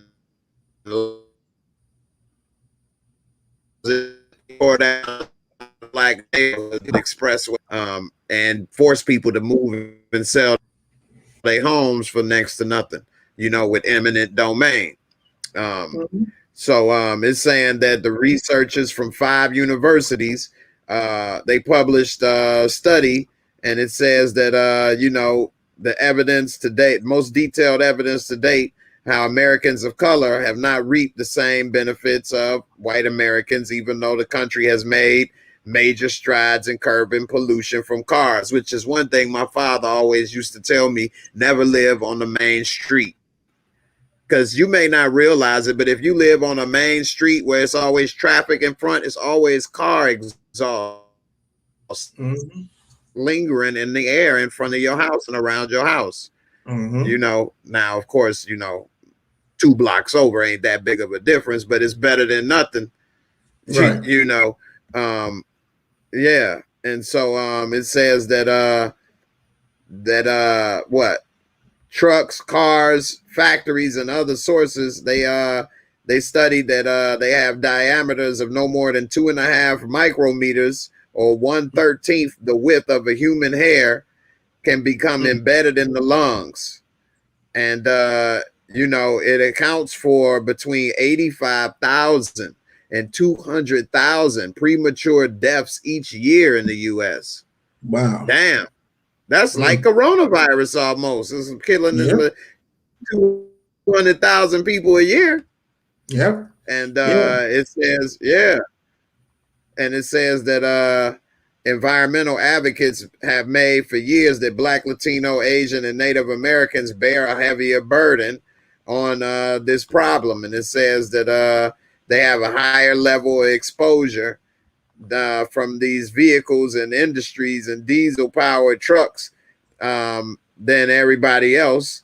And if you think about it, they always put factories in the inner cities and stuff, you know, for the most part.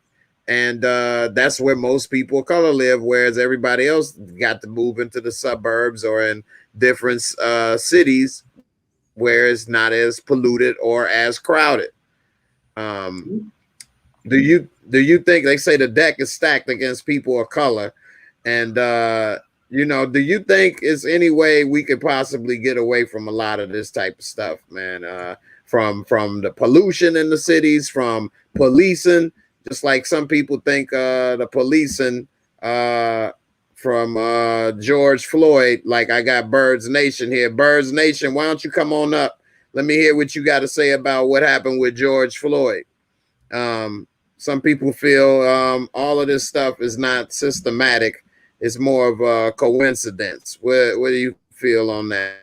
Do you think this stuff is any way for us to get away from living in this type of situation, or can we stop this stuff, or is it, what can we in America do to make a change for our health better, or, you know, policing better? The thing of it is, it's kind of a loaded situation. I feel like there's a lot of things that Black people could do. I think the first thing is to have an economic base. I feel like every Black person that cares needs to read Powernomics by Dr. Claude Anderson. I think that when it comes to policing, you solve that problem by making sure that the police who are policing you, one, look like who you are, and number two, on top of that, make sure that they live in the area that they're policing. Because if you out here, you know, beating people up unjustly, and you got to come back to that same neighborhood that you patrolling, you have something waiting on you. Right. And that's just what that is. We don't police ourselves.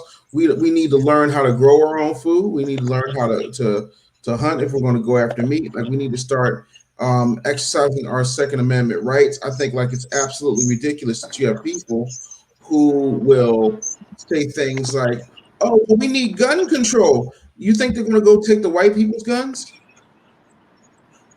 They're not. They'll take Black people's guns. Hey, what's going on, Jay? Can you Right. hear me? You broke up for a second. You said, wait, what happened? Yeah, I see you, Birds Nation. What's up?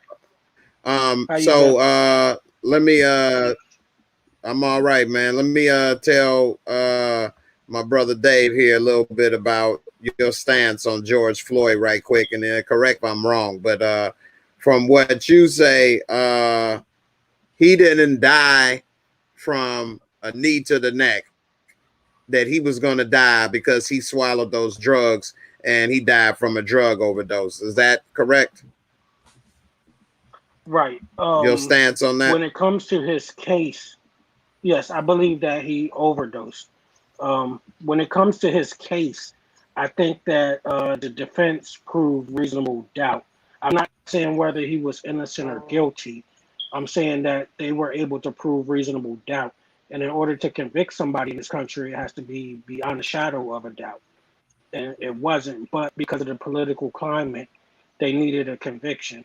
And I think that that can hurt our justice system in the long run.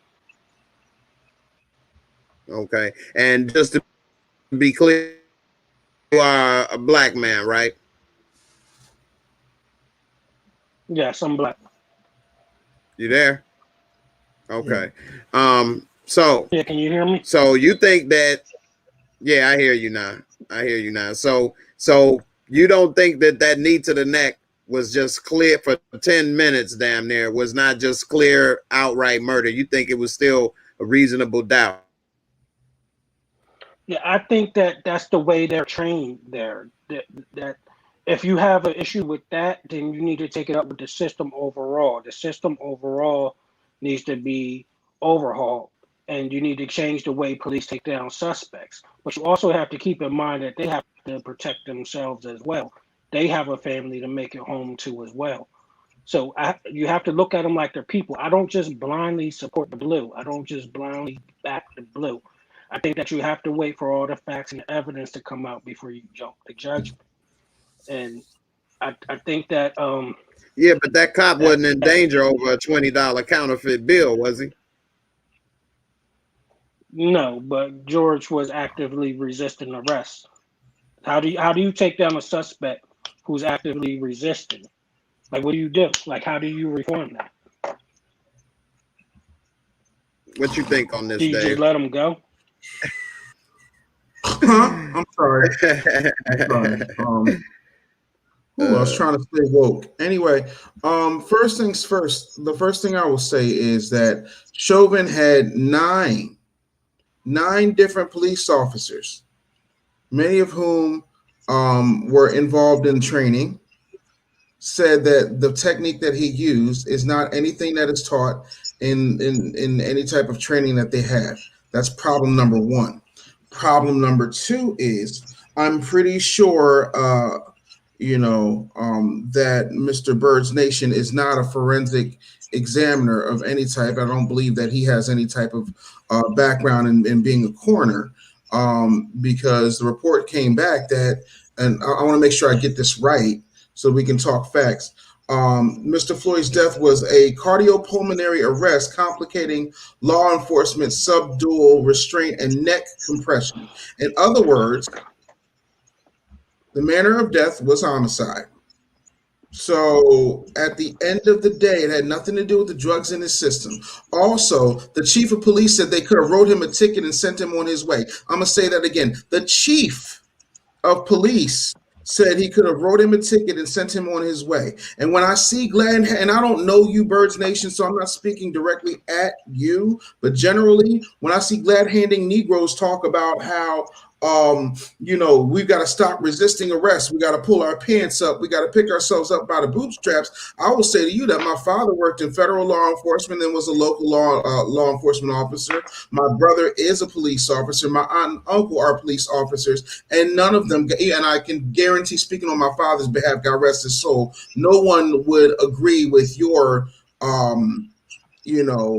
educated assessment on what happened to George Floyd. The reason that George Floyd got restrained by those cops and kneed by Chauvin was because he was a big black man, and in this country, your skin is weaponized. That's part one. Part two, people like to say, well, there are good cops, and I do believe there are good cops, but you're not a good cop if you stand idly by and allow that to happen, like that Asian cop did and the other cops that were there on patrol. So at the end of the day, you can say whatever you want. You can say it was political. You can say whatever you want. But 9 other blue lives got on that stand and said what he did was absolutely reprehensible and deplorable, right? On top of that, you had medical examiners that proved that it was the 9+ minutes of that man's knee on that man's neck. When that man is crying out for his mama who had already died, tells you everything that you absolutely need. So when your supervisor says you're not following procedure, what your opinion matters amounts to about the size of a warm bucket of hamster vomit, because it serves no purpose other than to be there sloshing and stinking up the place. It makes absolute sense in practicality. So I don't understand why every time I come on here and give my opinion, people have to be so disrespectful. Like, I didn't disrespect you. I didn't call you out your name. I said your opinion your tone of amounts voice to a was one bucket of disrespectful. hamster vomit as opposed to supervisors of police officers, of which you are not, as opposed to coroners who examine bodies for a living, of which you are not. That is your opinion. I don't know you to attack you. If you feel disrespected because every time you come up here, and this is my first time even being on here, this is my first time talking to Jay, and you've been up here several times and have gotten the same response, then mathematically speaking, who's the common denominator? No, that's just your opinion. I know plenty of black people who see things in my way. So I'm great. that's I'm just talking your about opinion. what And you there was just said. experts. No. We're not going to do that. You said every time, I quote, every time I come up here, I don't know why everybody wants to disrespect me for having an opinion. What I because said when I to you came was, up here, like when I finished talking, like I just let you talk, bro. I just let you talk. I just let you talk. I just let you talk, and I didn't interrupt you. No. I just let you talk. I just let you talk. See, this is the disrespectful shit. See, this is the disrespectful shit. Now I'm disrespecting you because I had the floor and you're still talking. No. I let you speak without interrupting you, though. I have time. You literally interrupted me. I could do this all day, homie. No, I'm rich. That's So not at the end true. of the I day, let you speak without like I interrupting said, you. you let me do a goddamn. So this is what niggas do when somebody has a different opinion. First This of is what all, you do. I don't Yeah, mind you nigga. having an Yeah, opinion. nigga. I want you to come with facts. It is not my fault there that were your mother experts didn't on the swallow that stand night. who I said feel that like the he would main have thing that you died need from to that focus drug on overdose. is the fact So that if you're there just are going to cut facts. me off and keep talking, there's no reason for me to be here. I agree. So don't be here. You're the one whining and complaining. Take your ass on. Kick rocks, So shut up, boy. Make Shut up, me. boy. You can't. You're a Boy. bitch. You're a bitch. Your mama's a bitch. That's why she should have swallowed. You're a bitch. Your mama's a bitch. Right, hold on. All right. So that's All that's right. how you handle that. At the Time end of out. the day. Time out. At the end of I the want you to be able to say what you want to say, both of y'all. I don't want people to get upset. Who's Go upset? ahead, say what you wanted to say, Dave. Then I'm gonna bring you back on, Birds. No, like All you sit right. up here calling people bitches. So, but Birds, let's take a time out. I know. Yeah, let's try to move on from the upset part and the name calling. No. Let's just keep it with facts. We're not going to do that. I gave facts. When you start calling people bitches and this, that, and the third, I'm a science guy. Every action has an equal and opposite reaction. I'm not afraid to get on camera. He is. What I was saying to him before he disrespectfully decided to interrupt me mid-sentence when I was hitting him with actual facts is he's not a cop. He's not a forensic examiner. Cops and forensic examiners who were there, lived in that town, knew this man, knew the trainings that he went into, said that he was wrong. That is it. Now, you want to call people bitches and do all that other fly shit, that's fine, homeboy, because at the end of the day, we grown men, and grown men ain't got time for that. But if you ever call me a bitch, I'm going to refer to your mama, because you wouldn't want nobody calling your mama a bitch. And by insulting me, you're insulting my family. And at the end of the day, we don't raise bitches around here. I come with facts. I don't care what happened to you beforehand. I just got here. That is also a fact. Also, if something keeps happening to you, your words, not mine. If something keeps happening to you, every time you come up here and you're getting a certain response, mathematically, you're the common denominator. That's not me being disrespectful. That is simple math. So you have to decide about yourself. What is it that's making me so easily triggered? And what is it about what I'm saying when somebody brings up actual facts and evidence that I can't even be willing enough to listen to it? That is an internal shortcoming that you need to work on that I don't even think Iyanla would be able to fix. So you're going to have to learn how to deal with dissenting opinions like a true mature adult instead of going, "You're a bitch." Okay. I will be a bitch. I will be a rich Birds. I will be Come on, Birds. Say what you want to say. Let's try not to.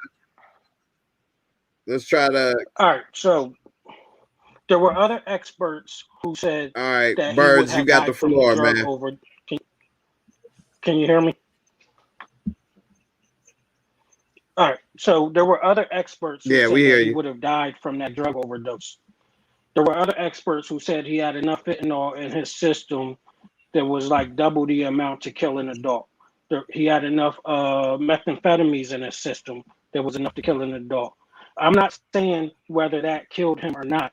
What I'm saying is that his attorneys and his defense was able to prove reasonable doubt. That's all I'm saying.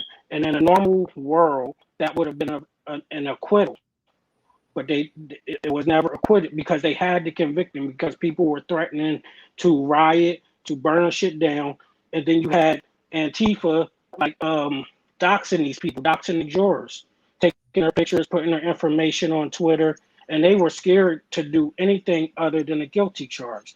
And then some reports just came out maybe a day or two ago that said if he got acquitted, the feds were going to arrest him and charge him, and they still might charge him federally.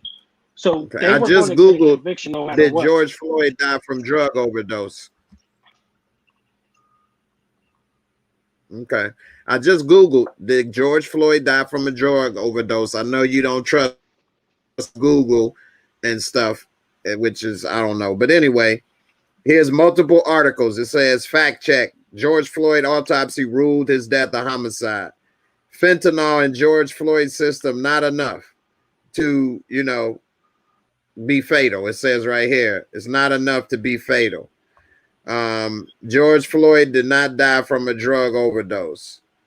So we can, it says that the trial defense rests after smearing his name with, it says Derek Chauvin trial defense rests after lawyers smeared George Floyd with false overdose cause of death theory. Now we can click on these articles and stuff. It says George Floyd died from lack of oxygen, not fentanyl. Okay. Floyd did not die from heart attack or drug overdose, it says. A cardiologist testified George Floyd, a black man who died in police, did not die of a heart attack. I'd have to read this or whatever, but I can't see the rest of what it say.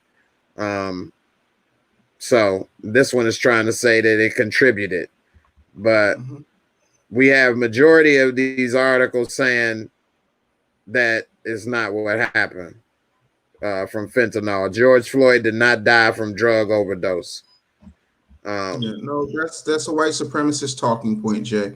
And that same examiner went on to say that there were other significant conditions, including pre-existing ones, such as severe disease of the vessels of George Floyd's heart. The examiner also described laboratory findings of fentanyl and methamphetamines in his blood. Not including these under the cause of death means that he concluded that those were there before, but didn't start the lethal sequence of events. Listing them is only meant to clarify what made Mr. Floyd more vulnerable to the cause of death, not excuse it. The cause of death was asphyxiation, lack of oxygen from the knee to the neck, point blank and period. And if anybody comes up with anything other than that, let me put my knee on your neck for 9 minutes and let's just see how well you survive. Because you're so drug-free and drama-free, let's test the theory of my knee on your neck for 10 minutes and let's just see if you survive it. Right. True. And also, And didn't another person just die from the same thing? Times. Yeah. Somebody else just died from being on their stomach. What'd you say, Birds? I've seen other reports that contribute his death to Birds, the what'd knee you on his say? neck mixed with the drug. Can you hear me? Can you hear me? You was breaking up. My bad. Go ahead. Can you hear me now? I don't know if you can hear me or not. You still there?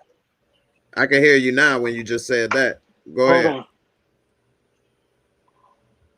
All right. All right. So there were other reports that said that he did, like I told you before, I don't trust Google. There has been reports coming out that Google is heavily biased. But I've seen reports that he had enough fentanyl in his system to stop his breathing. Like they say that's one of the side effects of fentanyl is that it will slow down your breathing. And I'm not saying that Chauvin was right or wrong. I'm not saying whether he was guilty or not. I'm saying that he was able to prove reasonable doubt. That's it. That's all I'm saying is that he was able to prove reasonable doubt. I've seen people get off on murders that I know they committed because they were able to prove reasonable doubt. And you have to be convicted beyond a shadow of a doubt. And as far as having a knee I will on say that, this I've one been beat up. thing. And that's wrong too. I've been beat up by the police before. And the irony in that situation is that they were all black. And yeah, they had their foot on my neck. They kicked me I in will my say chest. this. They beat me with the metal batons. Okay. Go ahead, Joe. No, Go ahead, I Joe. was gonna say a small reason to you. It didn't that it was most dismiss that. I mean, the whole world, not just America, the whole world rioted and got pissed off when they saw this video because it's so when you on your stomach, your diaphragm can't expand for one. Now you got somebody on top of you, like even playing football, when you get piled on, you want them to get the hell off of you. You can't breathe. And you got on shoulder pads and a helmet. Now somebody on you and your neck is turned, so now open, and then you got pressure on it. There's even, you can't even talk barely. I could barely even talk. If I turn my neck and just lightly squeeze it, you can hear the difference in my voice. So I don't think that was enough reasonable doubt for majority of people. But I will say you this. feel that was for you though. I will say this. The judge said that Okay, they go may ahead. have something on appeal. Can you hear me? Yeah, I hear you. Great. All right. The judge said that they may have something on appeal because the jurors were tampered with, like the jury pool was tampered with, especially when Maxine Woodard made those comments.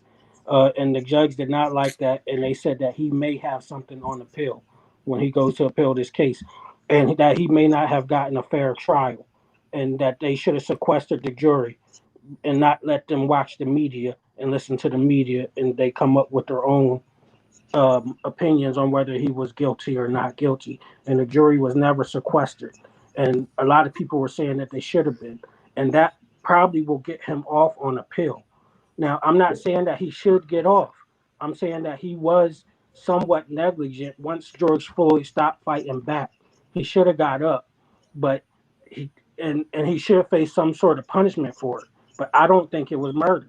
I don't think it was third-degree murder. Of course Best you don't. you could call it a homicide, like they're calling it, but homicide isn't murder. No, homicide is homicide. Okay. At the Also, end of the that day- judge tried to throw out some charges and they had to reinstate him because that judge is kind of biased. But even regarding that, like Go ahead, Dave. the whole argument about, oh, well, the jury should have been sequestered and this, that, and the third, that's cute. You know who makes the call to sequester juries? The fucking judge. So, again, horseshit. On top of I that, just said that the judge wouldn't sequester the jury. right, but that's the judge's fault. So the judge talking about, you may have something on appeal. I guess so, because that sure enough does sound a little bit biased to me. And that's no different than when former President Donald Trump and Rudy Giuliani were calling on people to storm the Capitol. Like, at the end of the day, Chauvin was absolutely wrong. I've grown up with cops. I know cops. I've lived with cops the majority of my life. This is completely unacceptable. And it's not beyond a shadow of a doubt. It's beyond a reasonable doubt. So all you have to do is create enough doubt for them to say, I don't know. And they didn't come back with that. They didn't deliberate long. You can say whatever the hell you want. Me personally, I don't think that they went far enough. But again, I'm not there. What I will say is, beyond a reasonable doubt isn't beyond the shadow of a doubt. It's literally a much lower bar to hit. And they couldn't even prove that, because if they proved that, Chauvin would have walked free. And I yeah, think that these that's killers probably were would have scared. burned. I don't think they can prove it because it's on video. That's the whole gag. But you know, It's so let's obvious. continue to talk about this nonsense instead of letting somebody on here who actually has something good to say. Right, I know. I know. All right, He on talks another about I've seen subject. studies, but he can't prove one. He says, I don't believe in Google, but when you say it's the New York Times, he gets quiet. Like at the end of the day, I don't believe in the New York Times either. I don't listen to them you either. don't. You don't believe anything that's against what you believe. No, it has nothing to do with that. Okay, So then who do why you not believe? put up some evidence? What source do you listen to? Go to an article that actually shows what you believe that can dispute the person that examined that man's body. Go. This is how I know that there Is was that some you that sent me something on that Birds? You sent me something on Instagram. Was that you? I sent you something a couple days ago. Yeah, I don't know if it had anything to do with All George right, Floyd. let me look and see. It didn't have I anything don't to do think with it George did either. Floyd, though. Bro, this is just opinion, man. Like opinion is one thing. Facts are a completely different thing. No, the problem is that when you Right. share videos to support my view, that you get blocked on social media. Like my account was suspended until I deleted certain videos. So on Twitter, and I'm a nobody on Twitter. So I know this is true. Just like when a story came out about Joe Biden's son, anybody who shared that story, their accounts were being suspended.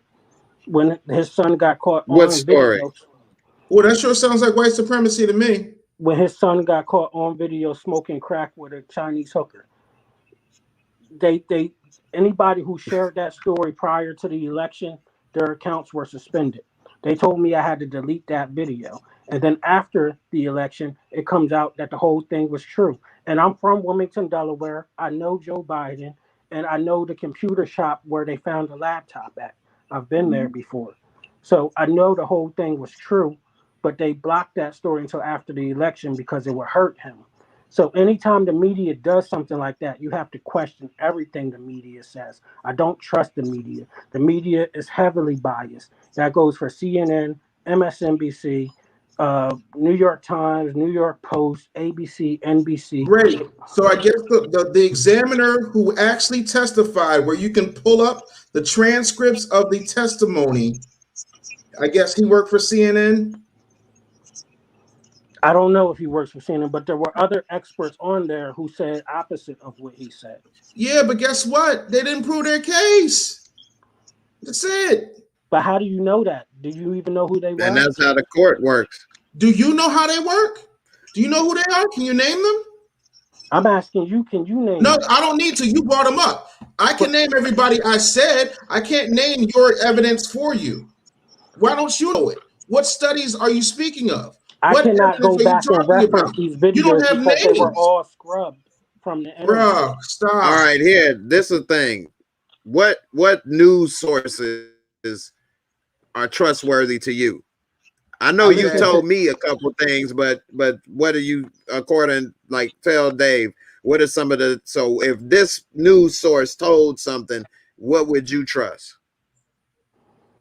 I trust independent news sources. They're like freelance journalists who aren't beholden to these conglomerates, who don't have special interests to answer to. And they're not always accurate because I disagree with them sometimes too. The thing is, you have to go back and check their sources. You have to check their source. Even if it's CNN, you have to see who's their source. Why did they say this? Go back and check the source and see how accurate that source is. And so we know the media is biased. That still has nothing to do with the medical examiner who examined George Floyd's body. There was two different examines. There was. The family had a private one, and then the government had one of their own. And they both said, well, the private one done by the family said that it was due to the cop kneeling on his neck. And the one done by the government said that it could have been a combination of both, the drugs and the kneeling on his neck, which killed him. So there was two different autopsies, but for some reason, I can't find that other autopsy anymore. It's been deleted. I go to Google and I can't find it anymore. Bruh, it was murder, point blank and period. He got convicted by a majority of his peers. End of discussion. Like, it is what it is at this point. You can't find it. Like, I'm about facts, not feelings. I don't care Birds, hey, if the cop. we Thanks, running. bro. Hold on, Birds. We running low on time, and I appreciate you for coming through, and I appreciate your support. We agree to disagree on a lot of stuff, but I'm trying to get to some other people. Slim want to come on, and I know how you and Slim y'all gonna start going at it. So Yeah, let's keep it let's pushing. just, yeah, let's keep it pushing. I'm gonna have to let you go, but you're welcome to come back on later after Dave leave or on the next show, and we can, try to. I'm trying to deprogram you. I know you're all here to hear that. But hey, man, thanks for coming, man. All right. So that's one thing, and he's a brother, and as you see, some people, I don't know, man. We could all watch the same video and be the same kind of people, and then come away with different thoughts on the matter. I don't know how this Man, happens. there's a different strain of COVID-19 out here, so y'all got to be careful not to catch that COVID. That's all I'm saying. Right. Have you ever heard of the Officer Tatum? Not familiar. Oh man, this dude is something else, man. He got over 1 million subscribers on YouTube, and everything he do is try to say, black folks this or that, or he'll say, you shouldn't have ran, that's why you got shot, or black folks commit more crimes than white people, that's why they go to jail more, and all kind of stuff he say. Oh, the dude who couldn't cut it crazy. in the NFL And this and got, dude, yeah, I know who you're talking about. Listen, let me tell you something. Cooning is very profitable. it is. He's making a lot of money. He is making a lot of money. It is a lot of money being a Jasper Ash Shade Tree House coon. I think that's wonderful. But okay, and listen, man, I like that's the definition of a sellout. I like to focus on doing great business, and I like to focus on helping people build. I don't want to waste time retrying cases that we know for a fact,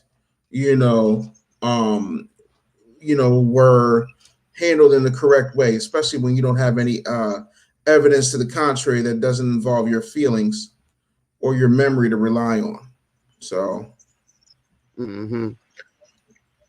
like independent media. Now, I got another question though for you. Here go a question for you right here though. This is the real thing. So we know that Chauvin was found guilty, but how much time is he gonna get? Because they trying to say he may get just 12 years, and then he might get out in 6 for good behavior. What you think on this? I think he does 3. I think he does 3 years after it's all said and done. I think they're going to give him the minimum on the maximum charge. They're going to give him the maximum on the minimum charge. Then he'll be in isolation, so he won't be in regular prison, because if he was in regular prison, he died 15 minutes after being processed. On top of that, I think he's going to do good behavior. They're going to do some type of community service program, and he'll be out in 3 years. And then he's going to go off and he's going to write a bunch of books. He'll sell his movie rights, and then that'll be that. He'll never run out of money on his commissary because white people are going to look out for him. He'll never have to worry about anybody trying him in prison in case he ever did get in the gym pop, because the Aryans would look out for him. They got GoFundMes and everything set up for him, all for him. Oh, and by the way, he's still going to wind up getting his pension. Watch. Man, and that is so crazy. I hate to say it because I hope you're wrong, because I agree with you. You know what I mean? But it's just really, that's a slap in the face, man. Bro, slap in the face, and all these celebrating and happy to oppress you. You're never going to get justice from them. So anything, and I told this to people the night it happened, all of this was demonstrative. In chess, you will sacrifice a pawn all day if you get to capture your king, if you get to capture the other man's king. Derek Chauvin is a pawn, and they're going to take real good care of that nice little white pawn. And that nice little white pawn is going to get out, and he's going to have a nice little nest egg waiting for him, and he's going to go on about his life. Yeah, because they gave what's old boy name that killed killed Trayvon Martin. Oh, Zimmerman. George Zimmerman. Yeah, didn't he get like over $1 million from GoFundMe and stuff? Yeah, he got that. Then he was selling pictures. He signs bags of Skittles.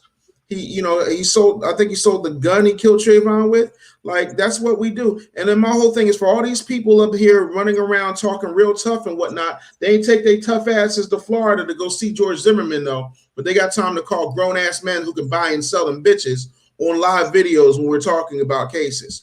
All these damn gangsters, all these internet thugs ain't really no thugs when it comes to handling real problems. But okay. Yeah, man. And it's crazy, man. The situations and stuff we in. And I know some people don't like to be on camera, this, that, and the other, but like camera, I can understand some ladies, you may be in your unmentionables, don't want the tickle bitties out and all of that, or you ain't got the hair or whatever done. But brothers, come on, come on up on camera. Ain't nothing wrong. Ain't nobody what's gonna happen. Ain't nothing gonna happen to you. I still appreciate you coming up, regardless. But hey, I've said that before to people. Come on camera. So don't be scared. Shit, look at me. I'm on camera and I'm a wreck. So what's the problem?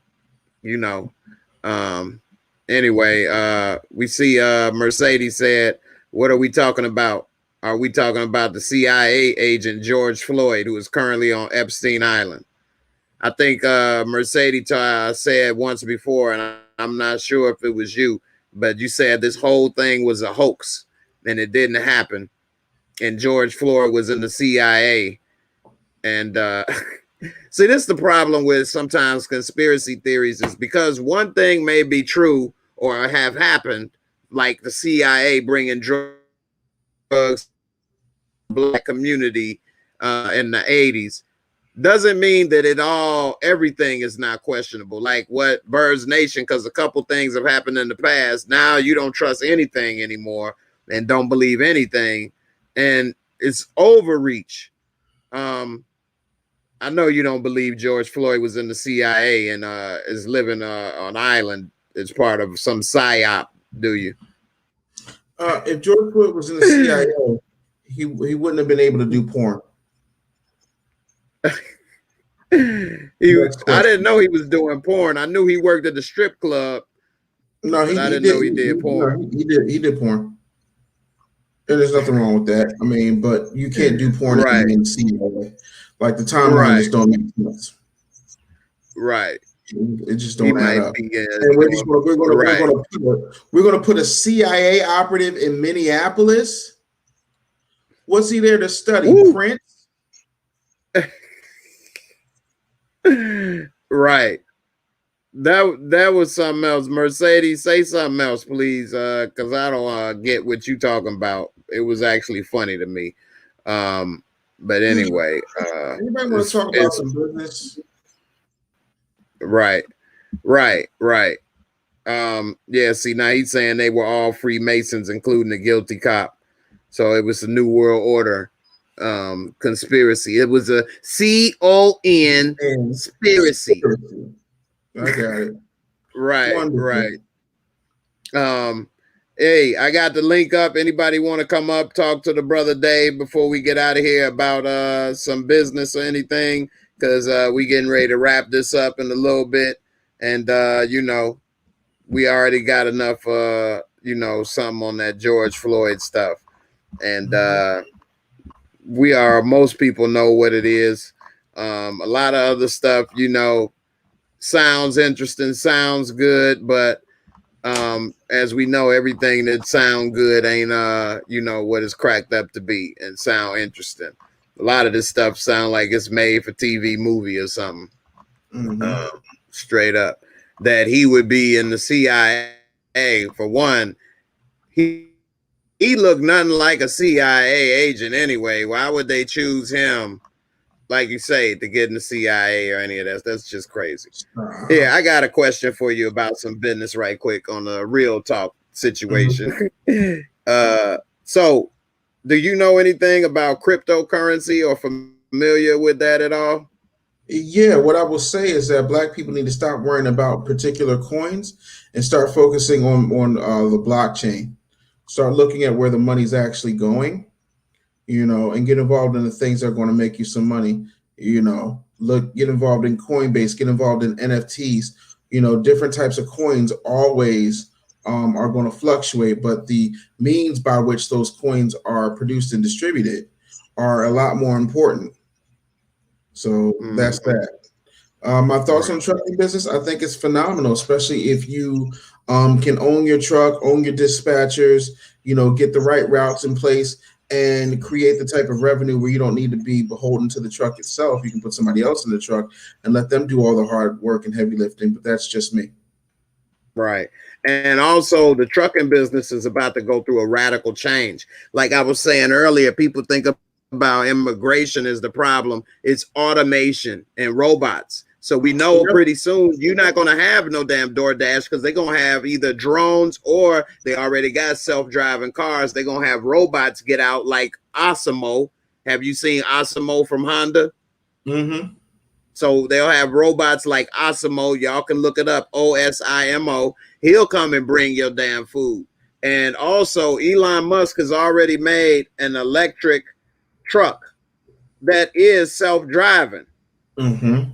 So, and pretty soon, this is it right here. So trying to be a truck driver, people think, oh, I could be a truck driver and retire. No. So it's best that you're thinking of being a business owner of a truck. You buy you an electric truck, you can have this truck driving on its own. You won't have to pay employees and things because having employee run businesses is about to change. Which is unfortunate because then you're going to have a lot of people out of work, which is why you got to pay attention when you see billionaires like Mark Zuckerberg talk about universal basic income. And that's why this money, the stimulus checks is like a test run to see how much money it takes to give people so they don't be rioting the streets and come mess with our rich ass. Because pretty soon you ain't going to have a job. So what you going to do? Yeah, the thing that I will say is even with these automated trucks, there's still a whole lot of bugs to work out. Musk has been working on this since 2017. So and we have had several tests of Tesla self-driving cars that have crashed, created accidents, the whole nine. So I wouldn't just rule it out just yet, but I am a big believer in not doing the grunt work yourself. Right. And he's right. It is a lot of bugs to work out, but they are going to keep working on it. You know what I mean? And like you say, invest in yourself. Think of being an owner and not as a worker. Like that's one of the mindsets I taught my son. So like if you see some new shoes coming out or McDonald's got a new product, this is just for example, instead of saying I want those shoes or I want that product, or if you ladies see a new bag or something coming out that everybody got to have, instead of thinking I got to have that bag, think that's a good stock to own. It's about to go up. You know what I mean? And now you can get money like the owners versus just getting a bag that's going to go out of style and ain't worth a damn, or what? You can resell the bag. Like I buy a lot of Nikes and stuff, but I also get stock in Nike too. So I don't just buy the shoes.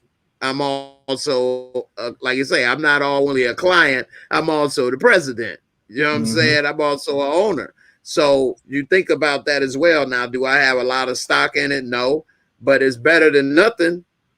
You know, I buy a lot of stuff from Amazon. I got stock in Amazon.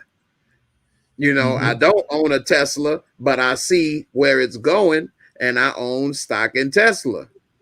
And with these, this is actually the future we living in. It's exactly like Star Trek, except it don't have a phaser. You can punch up, get any answer you want. You can talk to people. You can learn everything that he was doing, everything. And all they need to do, and this is a good idea, I was thinking, You know how they got all of these damn cell phone cases? All they need to do is Mhm. make one of these that's got a taser or some shit on the end, and then you got the whole damn thing. Don't steal my idea. Yeah, don't worry, I won't. We'll see. No, not just you. I'm just joking though. I can't make it happen, but it is a good idea though to make that phone, make that case with a taser on it, and women to buy it like crazy.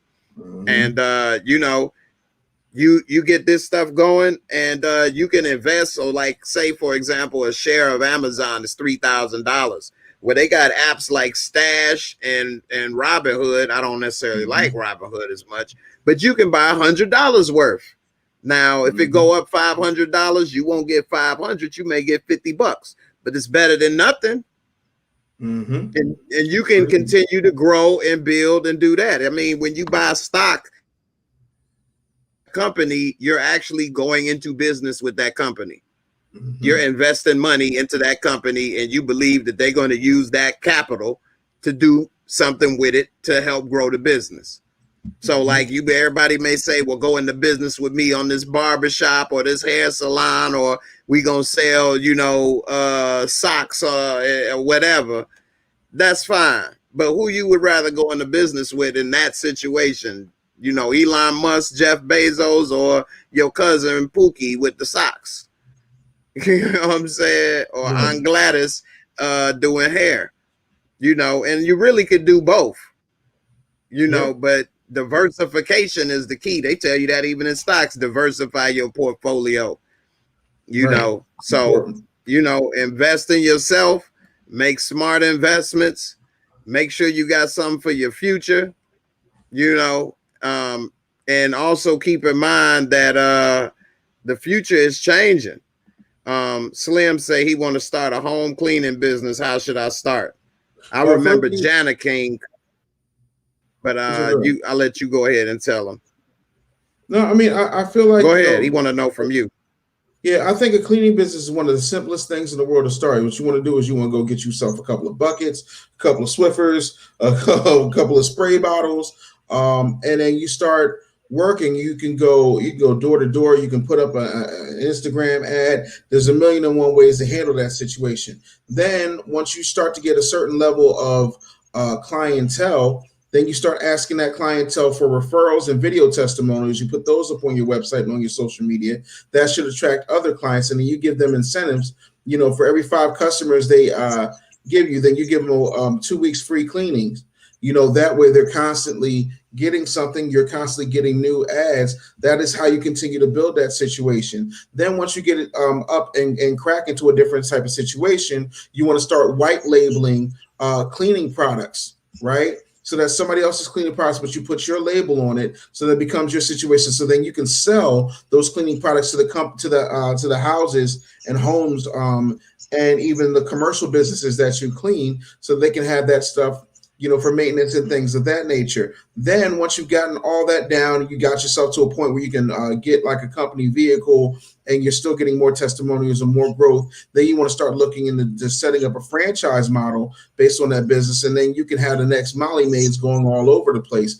It's just a matter of how far you want to take it. But yeah, it starts off with a few sponges, some squeegees, some stray bottles, a bucket, a mop, and a whole lot of drive. But it's a dirt simple business to start. The same thing with mobile detailing. You know, it's just all you want to put into it. But that's how I would start a cleaning business. That's excellent advice. And also find your niche, know your customers. You know, do you want to do residential, commercial, or do you want to do like crime scenes, cleaning up blood and stuff? People don't want to do that. A lot of people don't realize they got to hire people for that. Like, and so it's a lot of money. Find your niche. It's a lot of money, because who wants to clean up that? You know, especially if it's your loved ones or something, you know, or it's a house where, you know, multiple people were killed. Who wants to clean that up? Yeah, no matter, you know, or apartment communities and something. Yeah, and then you can expand.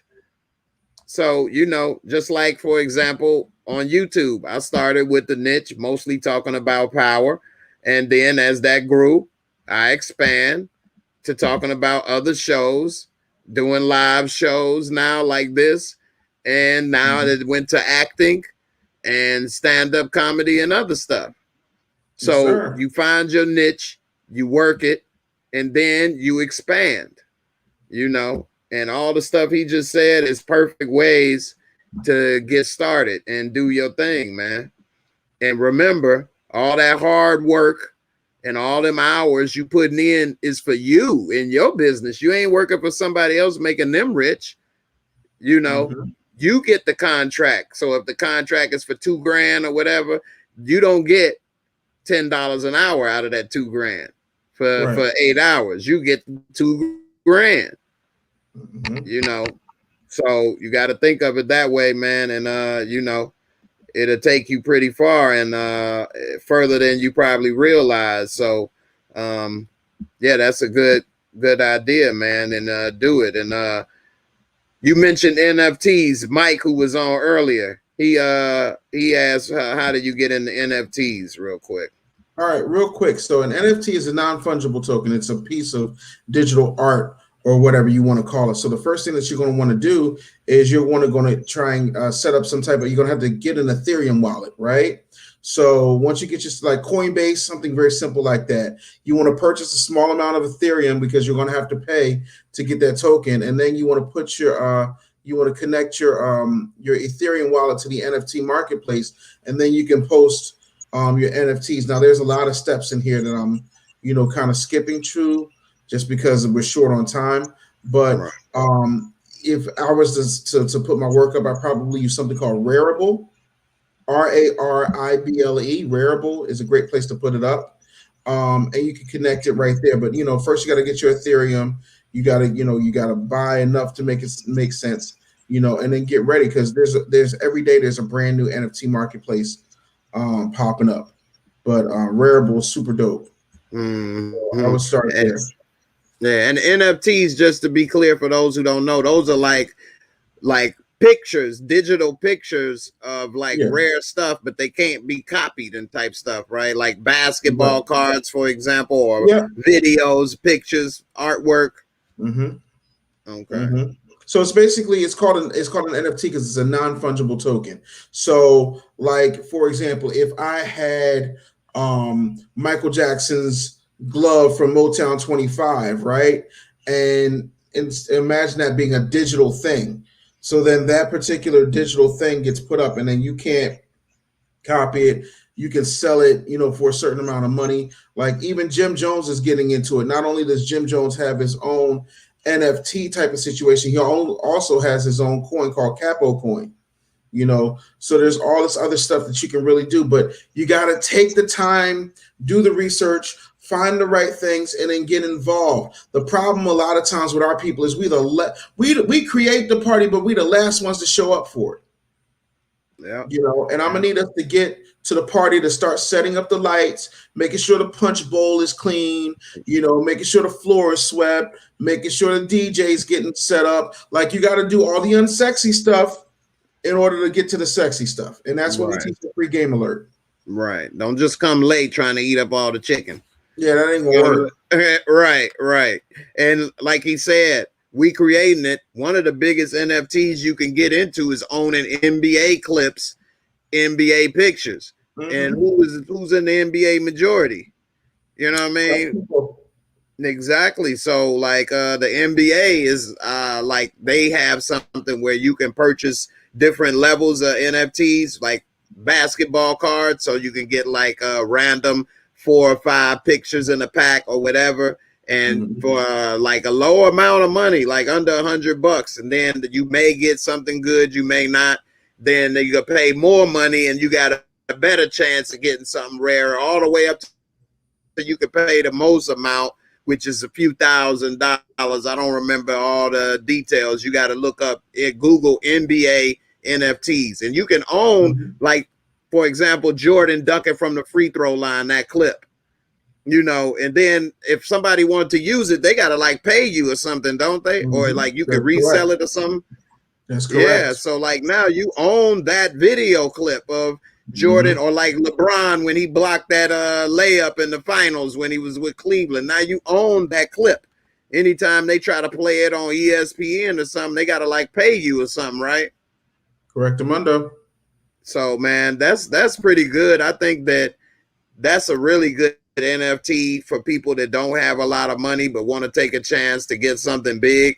And of course, artwork and other stuff, because I think somebody paid what, multiple millions for like a digital art picture, like $30 million or something. So, yeah, man, it's crazy. You know, very, very crazy, man. And we are living in an age where the wealth is literally in your fingertips.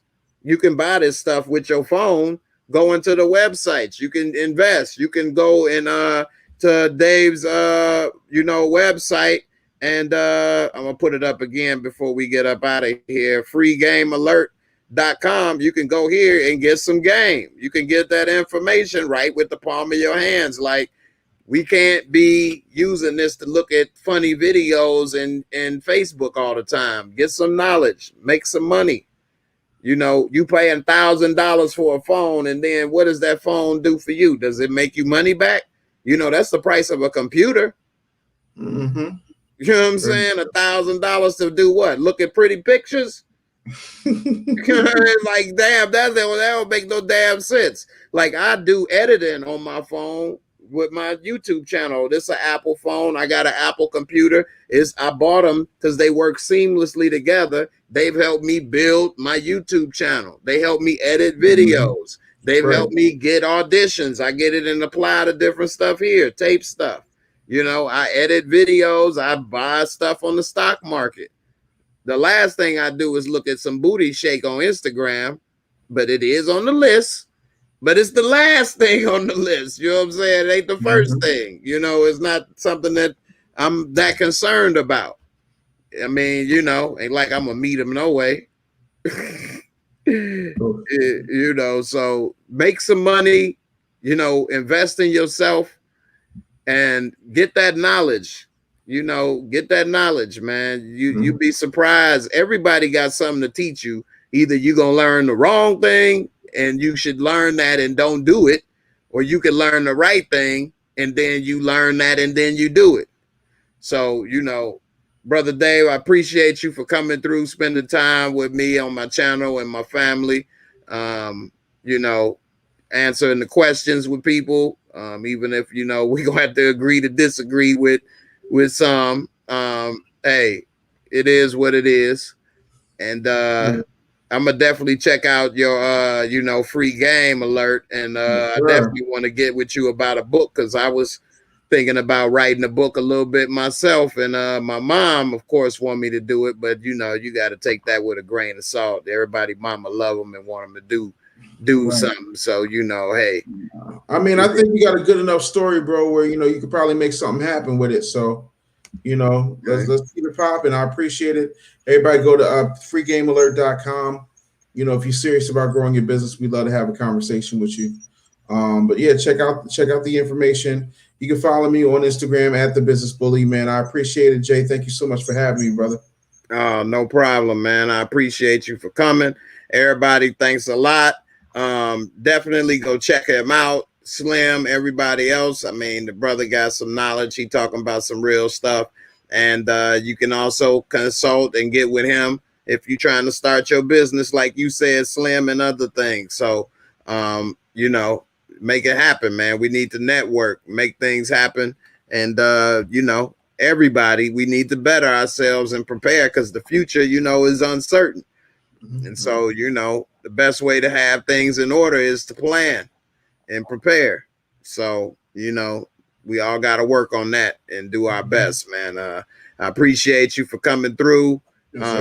Everybody, thanks for all the questions, and everybody, you know, I appreciate everything. And I know we talk too much about Godfather Harlem and other shows tonight.